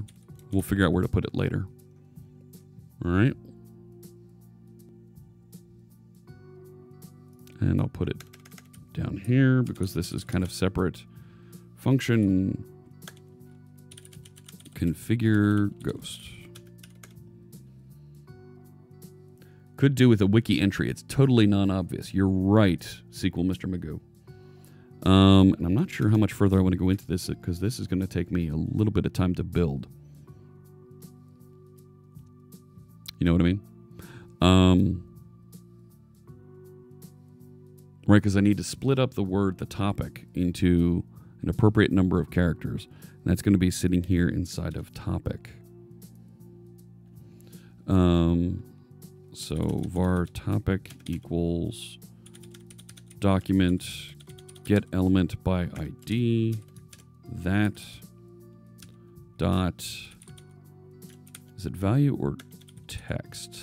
Let's get inner text. There we go. All right, so now I've got that. And if I were to try and split it by, probably should be in layout or the page.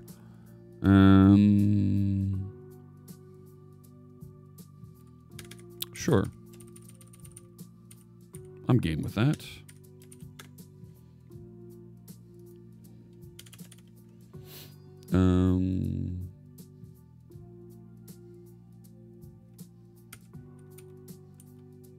I want to have it try to do that, right? If it's there, execute it.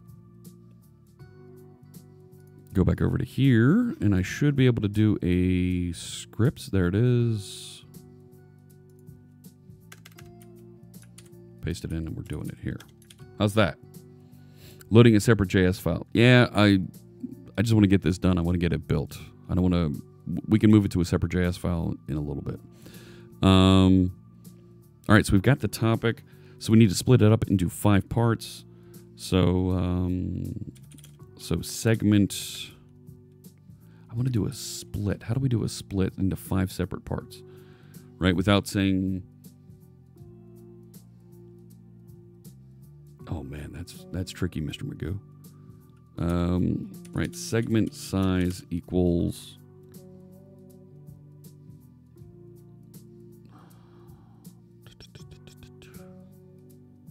Yeah. Topic dot length divided by 5. Right, and then I need to almost run... Do I need to run a for loop? What do you think? Do I run a for loop to do this?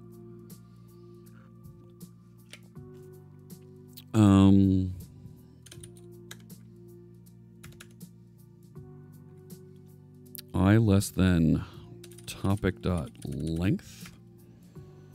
And we're going to increment not, we're going to go I plus equals segment size. But is 5 specified? Isn't it just each character in Ghost? Yes, but we don't know how big the topic is. So we don't know how long the topic is. We need to get the length of that so that we know how to segment it out. So... You're right, we can't read that. Let's zoom in a little bit. And let's turn off.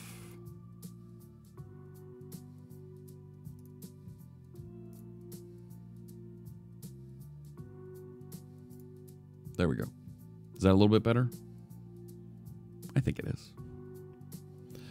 So we got the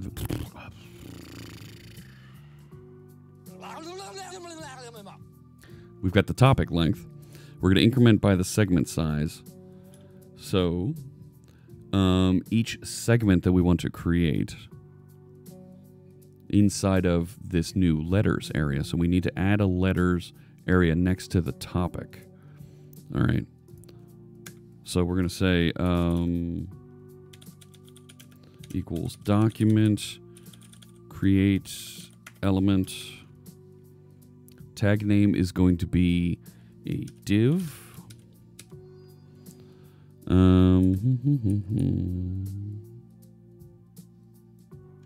Yeah, let's do that. Okay. Letters.id equals, let's use the same one. Letters.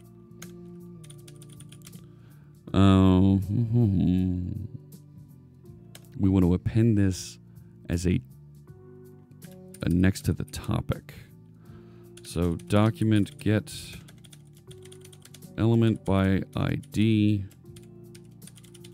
topic dot parent element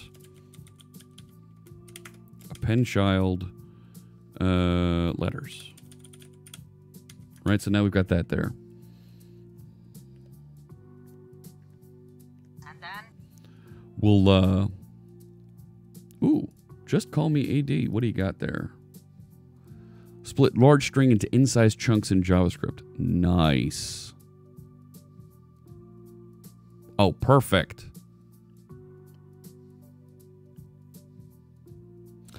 For any string in which you want to interact at most in-size substrings. Yeah, look at that. Fantastic. So if we say var each letter. Now it's called letter array. Let's use that technique. So it's going to be topic.match /dot. We're using regular expressions there. Oh, love it. In-size substrings. We want at most 5 substrings. No. We need to go the other way. We need a maximum number of substrings, not the chunk size.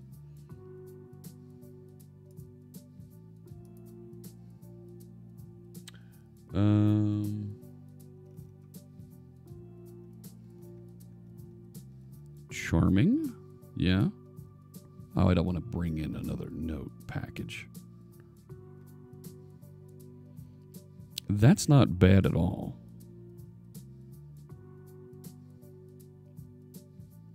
But the problem is I have separate animations for each character. So that's not going to work. I need to break it down into 5 segments. So I don't want a chunk size of 2. I want a maximum number of chunks. Segment size. Yeah. Not segments. You're right, DJ Vortex. I want not segment size, but I want a number. 10,000 characters took a little over a second. That's not exactly. Split it. I want to split into n number of chunks. So it's not going to be 1,5.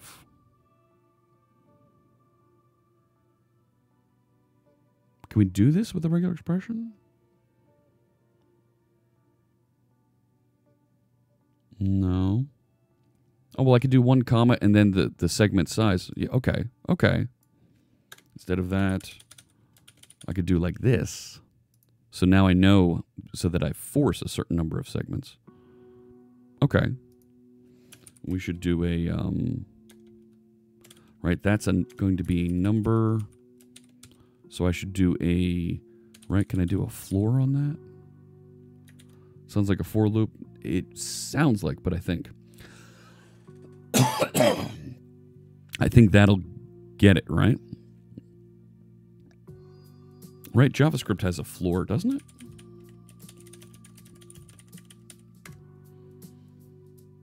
Yeah, math.floor.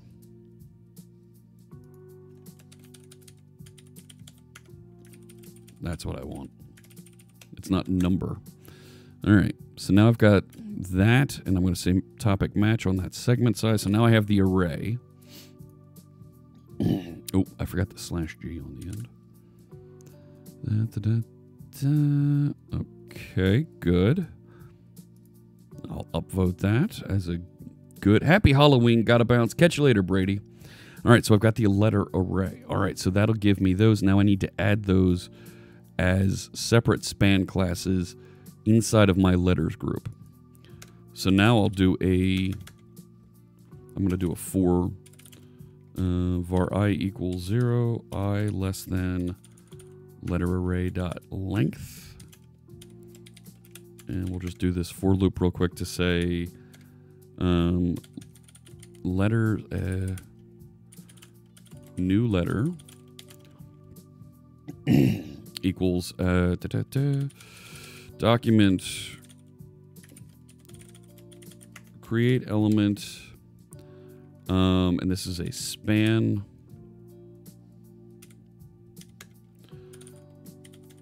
New letter, thank you. Class name equals letter. New letter,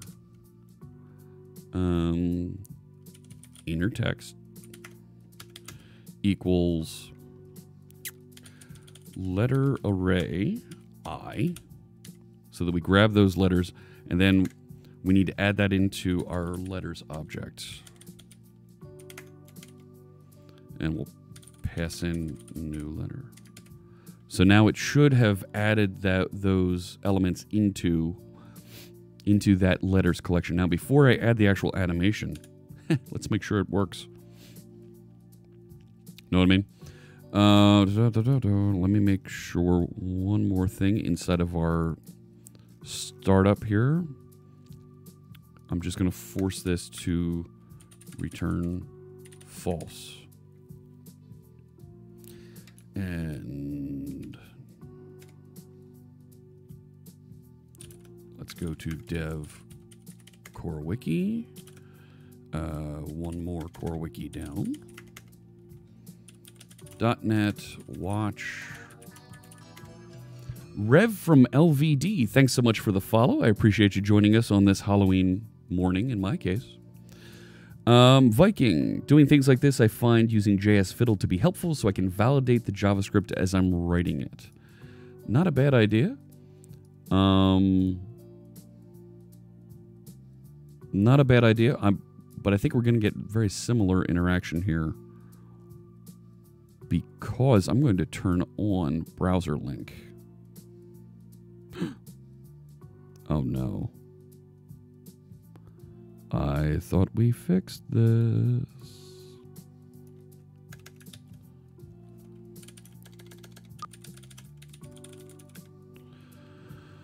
I thought we fixed this. Are you kidding?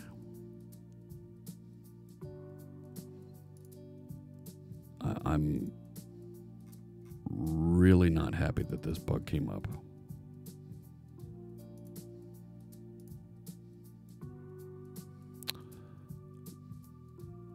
I'm really, really not happy that this came up. It has returned from the dead. Yeah.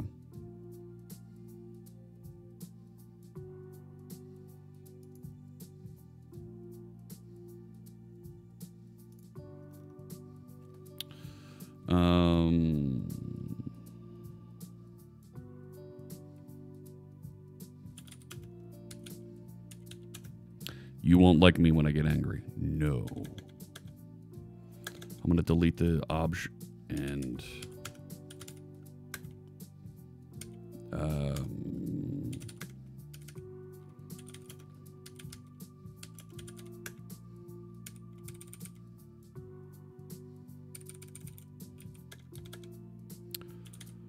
right. I want to delete the subfolder. Yes. Yes. Yes.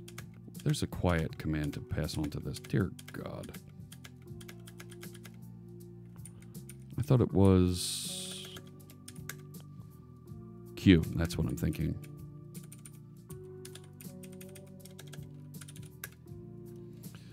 All right. .NET restore. Let's force a new version down. Would you have expected it to turn up any other day? I know. Right.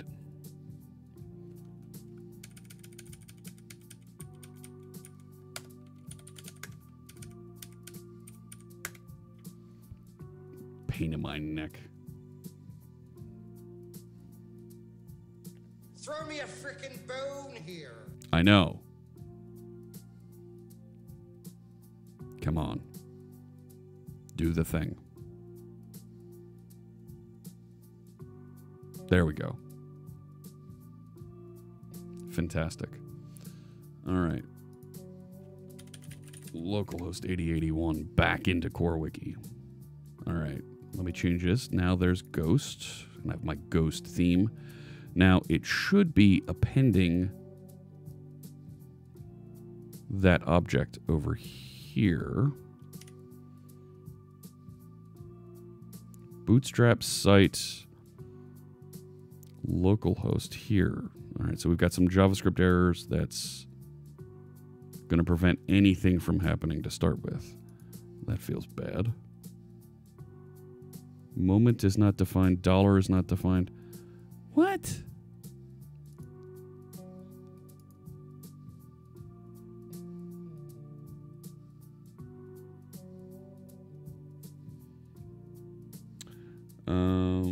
Yes, I have done a git pull. Yes.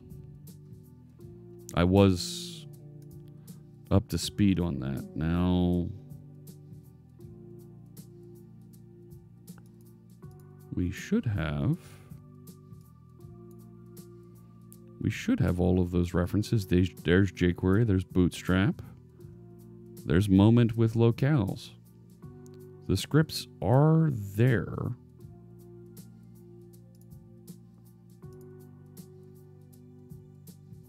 Yeah, that's worthless.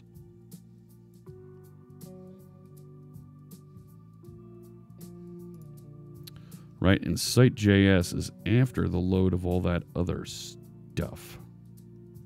Or is it? Where is it?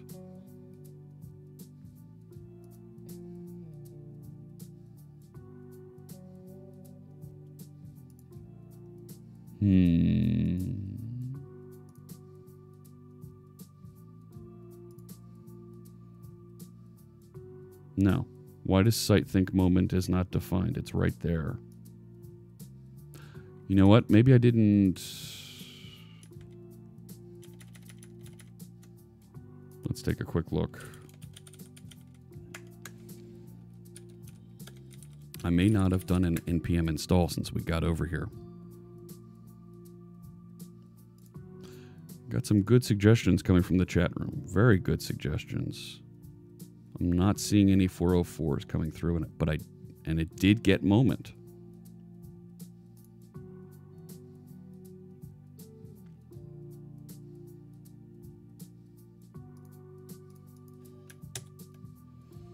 Doing a control F5 to force it. You're freaking kidding me, right? So what is this in set transition and support? What is this? This is Bootstrap.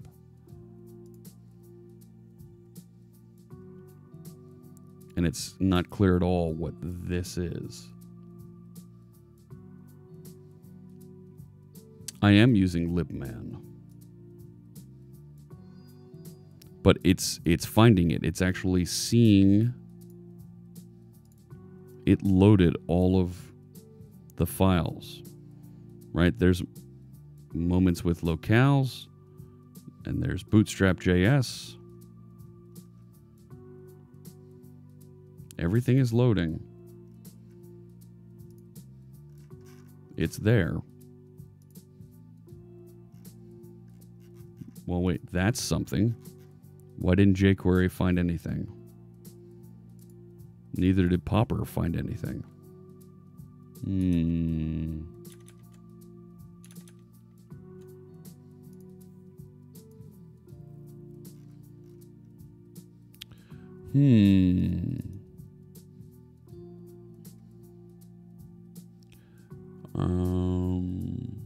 Restore the client-side libraries. Yep. Some of them are 0 bytes, and that's weird.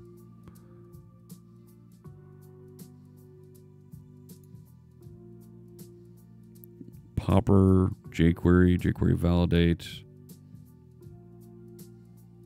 Now let's go back over here and still 0. That's weird.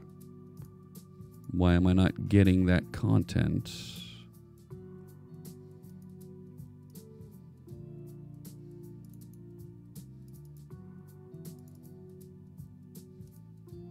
Nothing.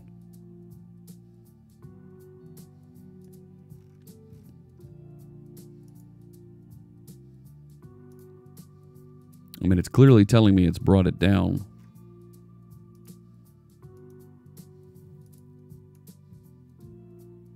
Let's try clean.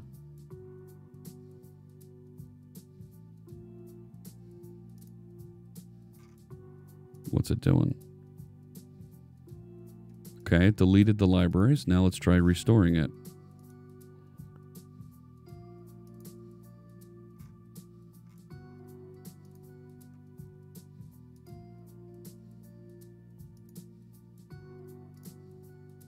There it is now. There's jQuery. Now I've got a clean console. Clean console, so it may have run the ghost stuff? Eleface. Hello, it is the Fritz zombie. Yes. Bytes to zombie bits. They are ghost packages. For some reason, libman didn't restore them. Weird. Very weird. Just noticed my chat is My chat is bleeding! That's never going to heal if you don't stop picking. And then? You should put a band-aid on it. And then? The blood will go away and it'll probably look better. And then? Well, it'll make Eleface happy because it'll stop bleeding. And then we need to do something about this complexion. I'm just not feeling it. And then? No more and then. And then? No and then. And then? No and then. And then? Okay, that's enough. Throw me a frickin' bone here. Yeah, that's right. All right. Have it bowl under it when it collects the blood. That's nice. That's it. Yeah, there you go. All right, so this should have created our little ghostly. So here's what we're working on. We're going to put this ghost effect on our topic titles over here, but we need to make sure. So topic container, that looks right. It doesn't look like my ghost method actually fired in here. So let's go back over to this. So inside of theme partial, I said if configure ghost, and I'm on ghost here. Now I'm going to do all the console logs. Attempting to configure ghost. Let's see if we can get that output. Nope. So that's interesting. It's not coming down into here. Oh.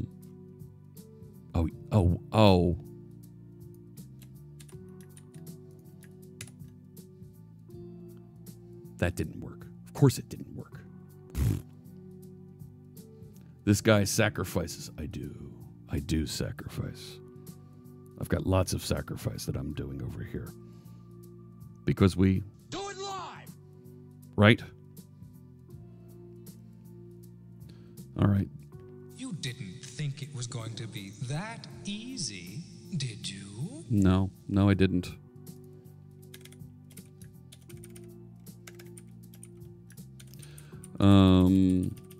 And then let's... Oh, wait a sec.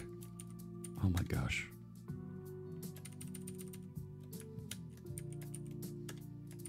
Look at that. I got confused because of this.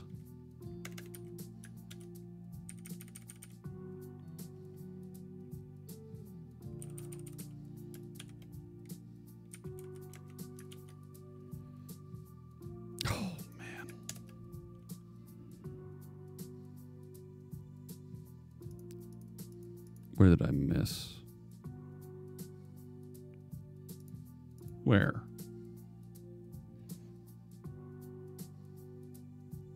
Show me. Punk. Where is it? I'm obviously... JS is case sensitive. Yeah, I know. Where is it? Console log. That's good. If configure ghost, configure ghost. What's it? Missing right parenthesis. Where?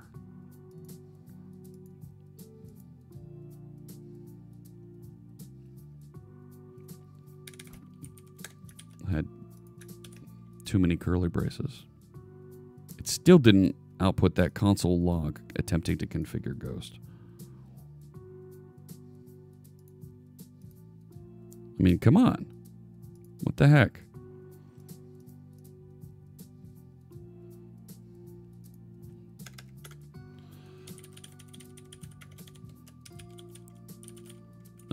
Let's change this. Setting theme to...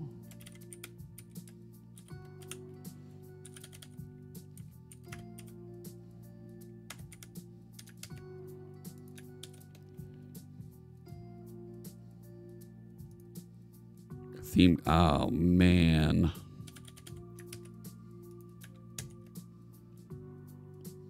There we go. All right.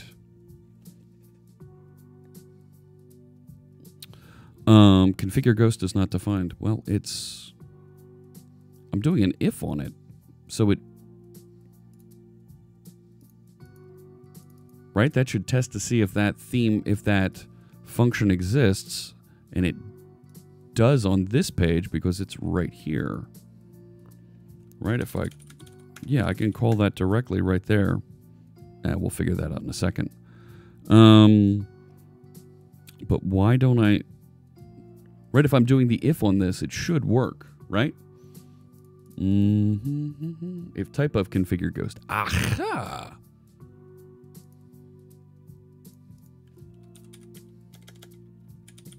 Type of...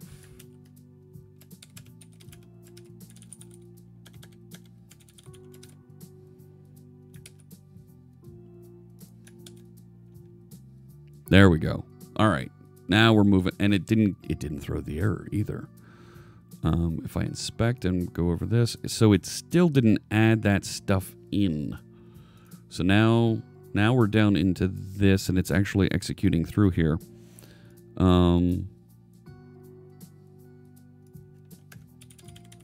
Right, it found the topic, right?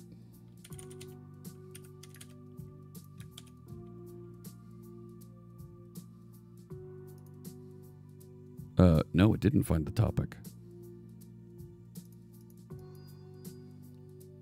Right.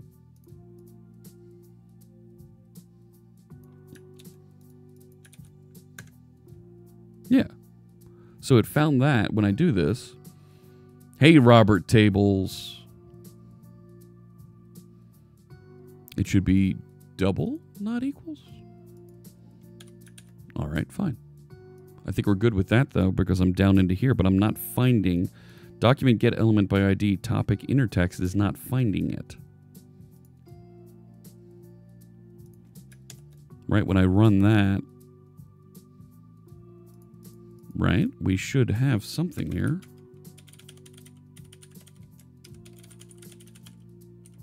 Right, and I'm just stepping my way through all the fields here. No. It's not actually calling configure Ghost. Where'd that theme partial go?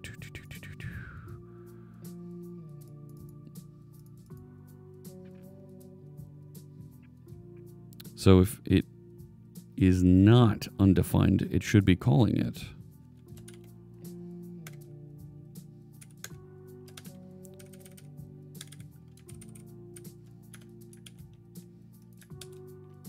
But it's still not finding it.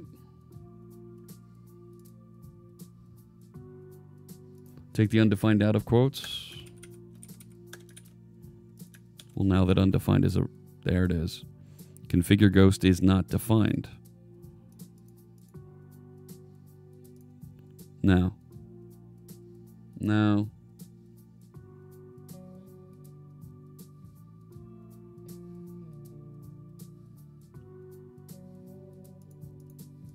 Because it's not, right, it's not finding this method, even though it's included on the page.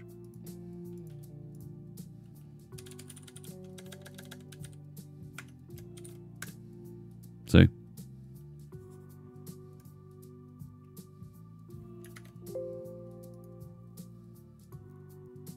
Don't need that right now. If it's undefined, attempting to configure Ghost, configure Ghost. Come on. It's a function, so it should find it. Let's drop one of those. Zombies are chasing me. Gotta run. Catch you later, Brave Cobra. Nope, still can't find it. Down here. Oh, you know what?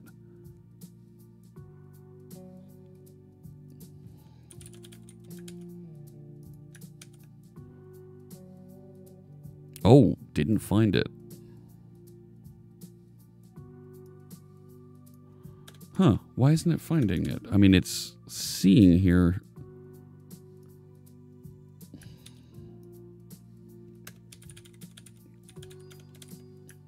Right, if I do that, so I can take a look at what the type is that it says it's finding. No, it's finding undefined.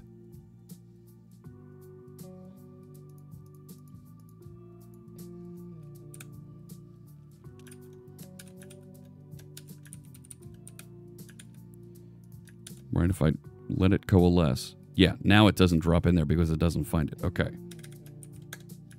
But why isn't it finding it? Type of your function name equals function, your function name. Right, but it's not seeing it at all. I think it's because this is inside of this space. And over here, I'm a function on the window. So I think I'm in two different spaces. So I think what I need to do is, right, if I do window dot, so that I get to that document. Nope.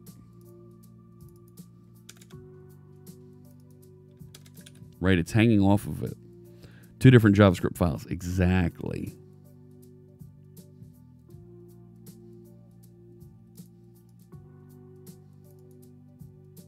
So only if it exists do I want to call it.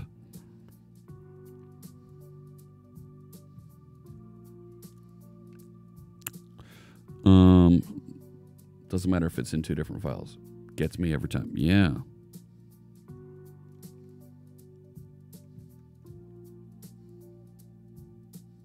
I wonder if it's because it hasn't been parsed yet.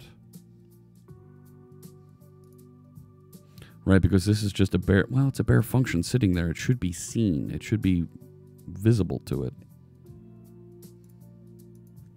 Right, but after the fact, I mean, it sure looks like a race condition. That's what it looks like.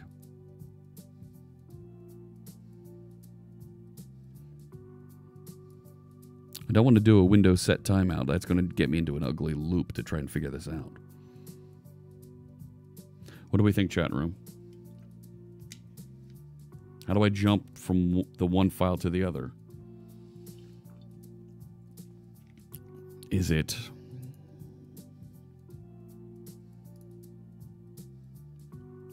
reverse the code, have the page check the theme. It's available from _layout as a variable.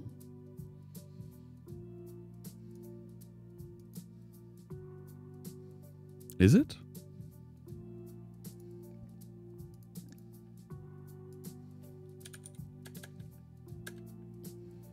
Let me go back over to the layout. If it's available,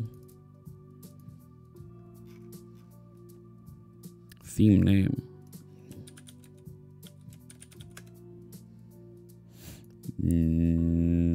Oh, wait. That's C#. I don't see it here in a JavaScript variable.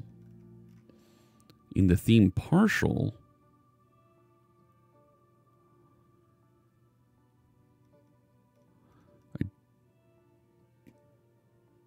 well, I could grab the theme name here. What is the order of execution? Yeah, that's what's going on. The function in the page source. It is. So I don't need that one. If I do this, wait, here.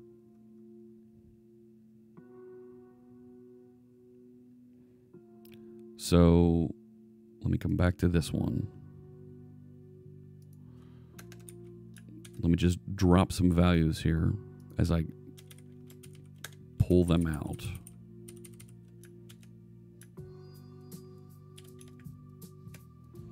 Okay.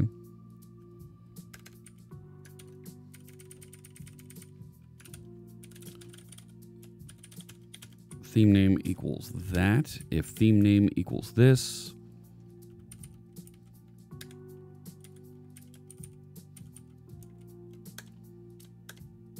Right, and then, I mean, it's here. I don't need to do anything else. And that should work now. There we go. All right. Defer it to window. Nah, we're good. All right. So now it's telling me that my letter array is null. So it's telling me that this JavaScript that we got from over here isn't properly doing that split. So let's double check. Slash dot curly brace 1 comma segment size. Segment size is going to be this topic dot length divided by 5. So if we take that, paste it here, dot length is 9 divided by 5 gives me 1.8. Ooh, I don't want to do a math floor. I want to do math ceiling. Stop it. Stop it. The internet was wrong. I know. Can you believe it? Okay. Okay, letter array. So, I mean,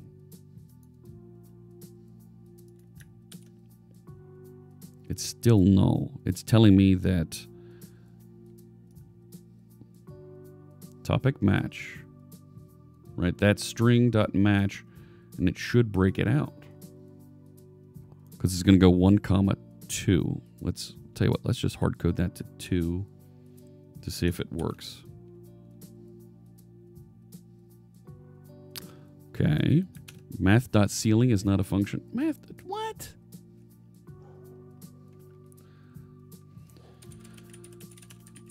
Math ceiling, right? Math dot. Oh, I'm confusing JavaScript and C#. There we go.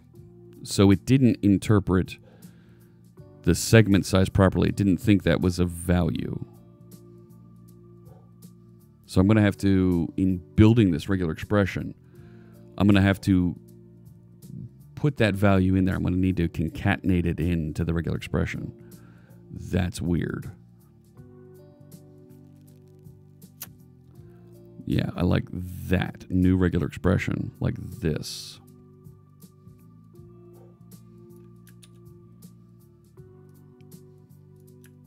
Do it like that. Instead of length, we will do segment size. Now we should get it. Here. Cool. All right, so now I've got my letters there, and they should be in the appropriate. Yep, there we go. Home page, all split up nice there. Cool. All right, so we got that. Fantastic. All right, next step. Yeah, simple CSS text goes to my foot. We've got this little bit of CSS to load, right? This Sass to load that's appropriate for this. So let's do this. I don't care about body, but glitches is what we renamed the container for this, the topic container. So I'm going to copy all of this, right? And go over to theme ghost.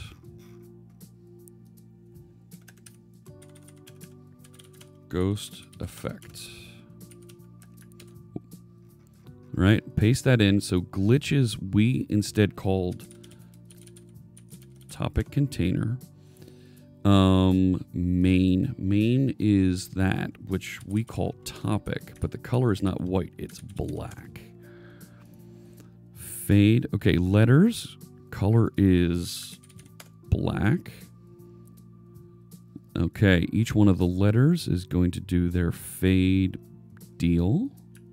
If I save that, is it going to just work? Catch you later, DJ Vortex. Thanks so much for tuning in today. Let's see if... Did it compile that? Oh, my... Dear God. Gosi5. Thanks so much for joining us. I don't think it actually did the compile of it.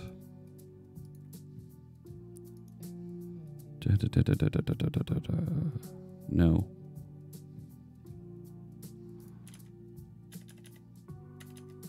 Where'd it go? This.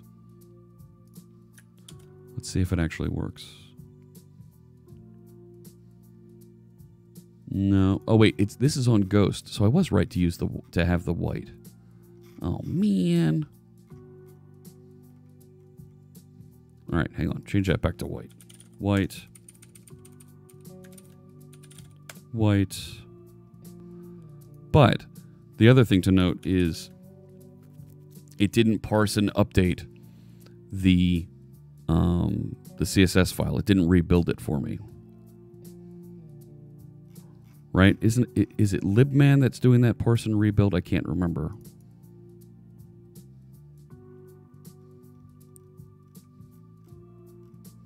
No, I don't see the themes here. Do I need to rebuild for that?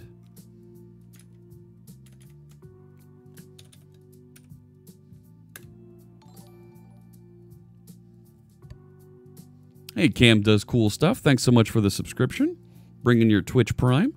Oh yeah, we'll match that and make a donation to Girl Develop It. Cool. Thank you so much. Appreciate that. Here we go. This should have done the rebuild at some point in here for this, right? For that CSS. Letter spacing. No, it's not in the CSS. Bundling and minification.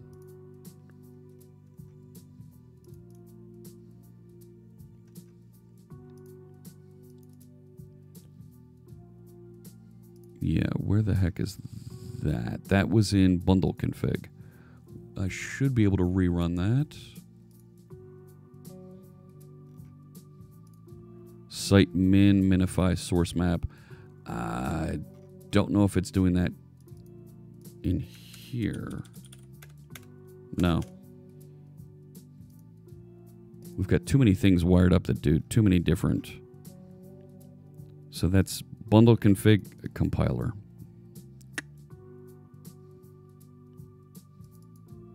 There it is. And this doesn't have theme ghost in it yet.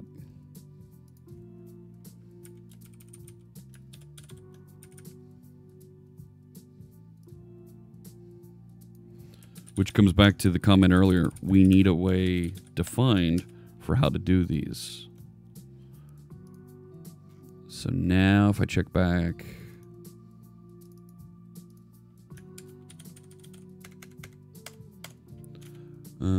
Do I need to rebuild?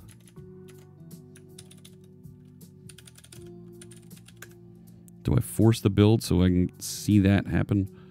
Restoring libraries, bundler. Let's see if we get it to go. Monstrous Blazer Dragons. Maybe. That might be cool. Let's see. There it is running. Refresh.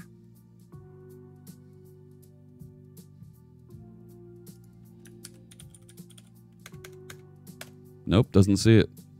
It didn't rebuild that, even though it's in the compiler config.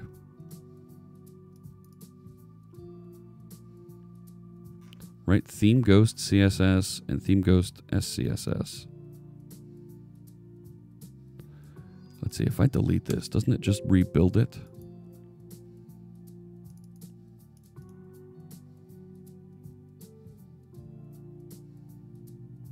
I don't see it. Now I feel shame. Ugh. Why won't it rebuild? Why won't it rebuild? What am I thinking? What am I doing wrong here?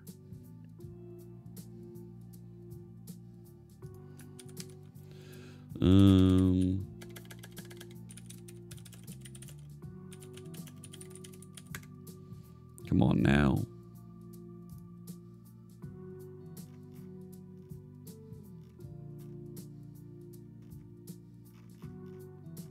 What am I doing wrong? Don't need to restore packages.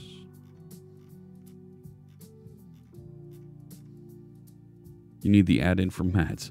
Yeah. I have it. But it's not here. Let's take a look. Not updates.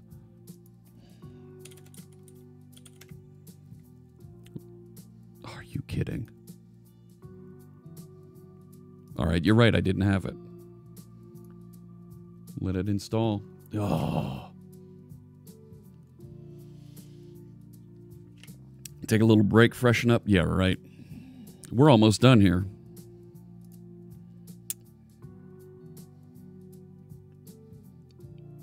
Here comes the install.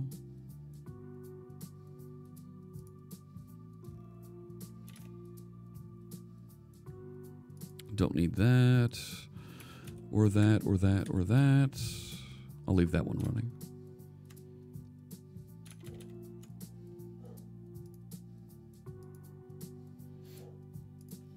But once we get that compiled, it should do the little animation for us.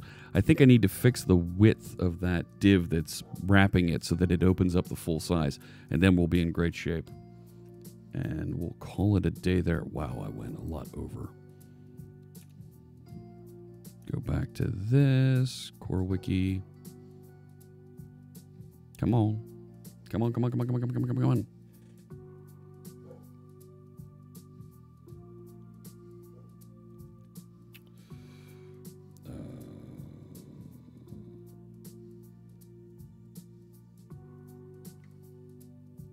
Even got a little outside the comfort zone with some, yeah. Sure did. All right, now if I go back into Solution Explorer, see, these should have compiled automatically for me because of that right, produce output files. Well, that'll do the bundler minifier.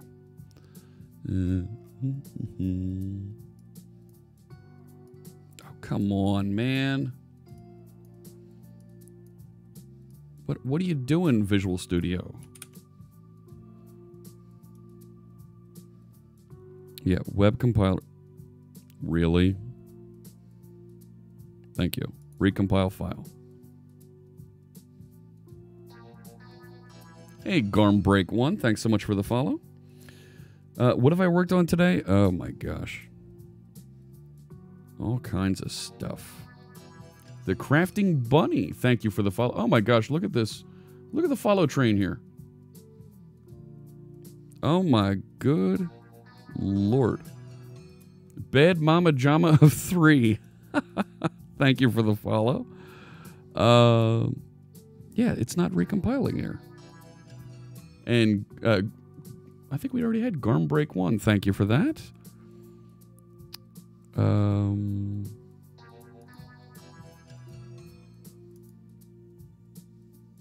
Autumn's Rain. Thank you.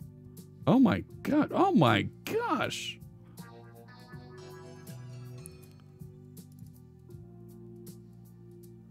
And what was that? Mandy Pandy? Wow. Ginkage, thank you so much. I heard there was going to be a rainbow beard. Well, we might get there. Oh my gosh. Mama Bears, thank you. Wow, what did somebody rate us or something? Holy crow. And Biohazard 1423. Wow. Yeah, it's not compiling that. Want 33D? Thank you for that. Yeah. Oh, now it's done. Yes, reload it. Web compiler, compile file. Yes. Wow, thank you so much. All the follows. Autumn's Rain, BBX Bender, Elijah 04, M. Vol. Wowie, wow. Let's see, do I have my letters now? There they are. Oh my goodness, Little Skull Kid. Thank you for the follow. Let's see if we get that running now. Oh, you know what? I stopped the web server. Wait a sec. We already had Elijah on there. SCSS, yes, is basically optimized. Yep, it's easy to read CSS. Absolutely. Oh, not this again. Thank you for the follows. I'm not sure what's happening. That I'm getting double. Yeah, Ginkage, we just had you listed on the follow there. Blue Boy Blitz. I have to. Let's do this. Let me start this. Autumn's Rain, thank you for the follow. Let's just delete those. BBX Bender, thank you for the follow. Or are you just trying to get the animation to pop a lot? There's M. Vol, thank you. Oh, it takes time for the compilers to get there. What we're doing is we're going to put this CSS ghost effect here inside of our little core wiki application so that the title ghosts off like that. Yeah, I'm getting double reports on these follows. But we're at 4137 on the follows. Wow. There it goes. Look at that. I got to fix the width on that one. Let's go back to the details page. Right, there it is. Topic container. I don't know. Right, it should just fit, right? No, it's still not the right width. Right, I want to make it the full width. I mean, I don't want to go 100%. But hey, Mama Bears, good to see you. Thanks for joining us. We're writing a little bit of code today. Yeah. I mean, crumbs, I don't want to force a size. That's better. Now, the letters underneath of it are not the right font size yet. Because they're an H. Right, it's an H2. So I wonder if we should make each one of the letters an H2 also. Header 2, so that it matches. So instead of a span, what if we made those H2s? Will that work? Yeah! Yeah! There's our ghost effect. We'll all be dead by the time you solve this. It works. Fantastic. Don't you just love surprises? I think it's time for our last surprise then. Here we go. This is what we're going to do. World exclusive. We're going to give away one more Amazon gift card. Make it work, make it good. Yes, I will check this into source control in just a minute. But what we're going to do first is we're going to give away one more Amazon gift card from Progress. All right.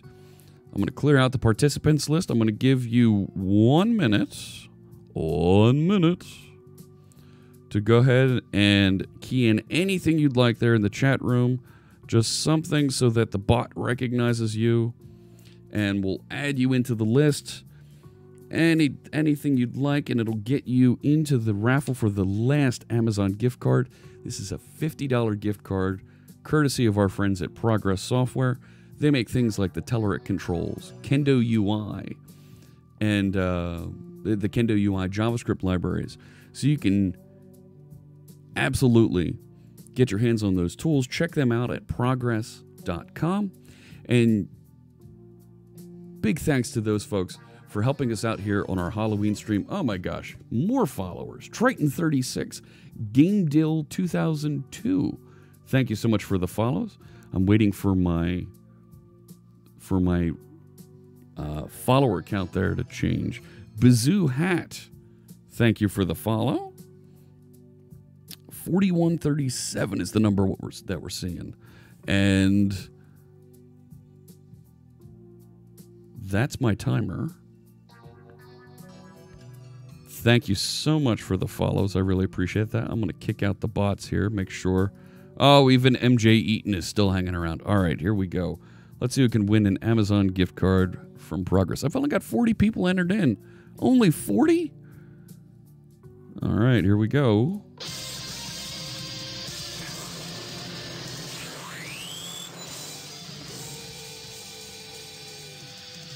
Spin that wheel.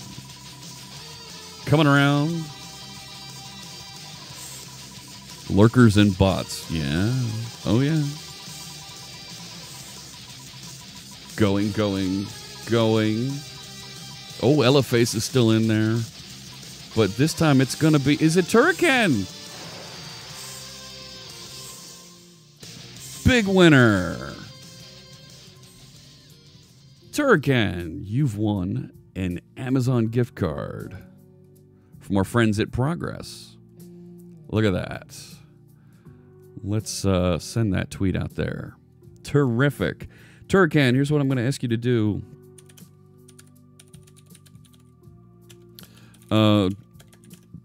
Drop me your email. Put that into the whisper window that I just started with you. And I'll send that over to our friends at Progress, and they'll get in touch with you, get you connected with an Amazon gift card.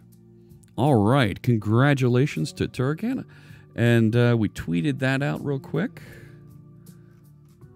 All right, we should see that popping up out there on Twitter. There it went. All right, fantastic.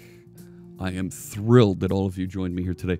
I think we've had a lot of fun. We've went through, we've built and done a couple things here. We learned a little bit about dead code, deadlocks, zombie processes, and we wrote a little bit of ghostly CSS interactions. Let's take that code, check it back in real quick so that it's available for anybody who uses CoreWiki. Mario, you're a little loud here, buddy. There we go. So let's add in those changes. What am I missing? Modified. That's fine. Need to go up one. All right. Added ghostly effects and theme. And I will key in my password so that we get that signed and push those changes in. And there we go. All right. You can always check out the source code for this project over on GitHub. I think we had a lot of fun here today. You're welcome to check out the source code. You're welcome to modify it. You're welcome to enhance it if you want to suggest an update to it. And if you want to see where the production version of CoreWiki is running, you can go out to corewiki.info and you'll see it running out there. We'll deploy a new version very soon. But you can go down to the bottom and you can click through and you'll get to the source code for the application.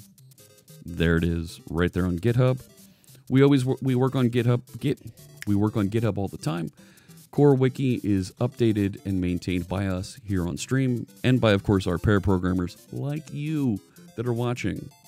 This video we will archive off. It'll be available on YouTube a little bit later today. Thanks so much, everybody, for participating. And I want to thank our sponsors, Code Project, Progress Software, and, of course, G Fuel for giving us a couple of giveaways today.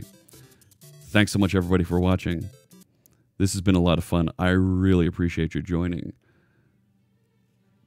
This has been Undead Coding. And I'll see you tomorrow. We'll get back to it, and we'll start Bits for Bytes in November. Take care.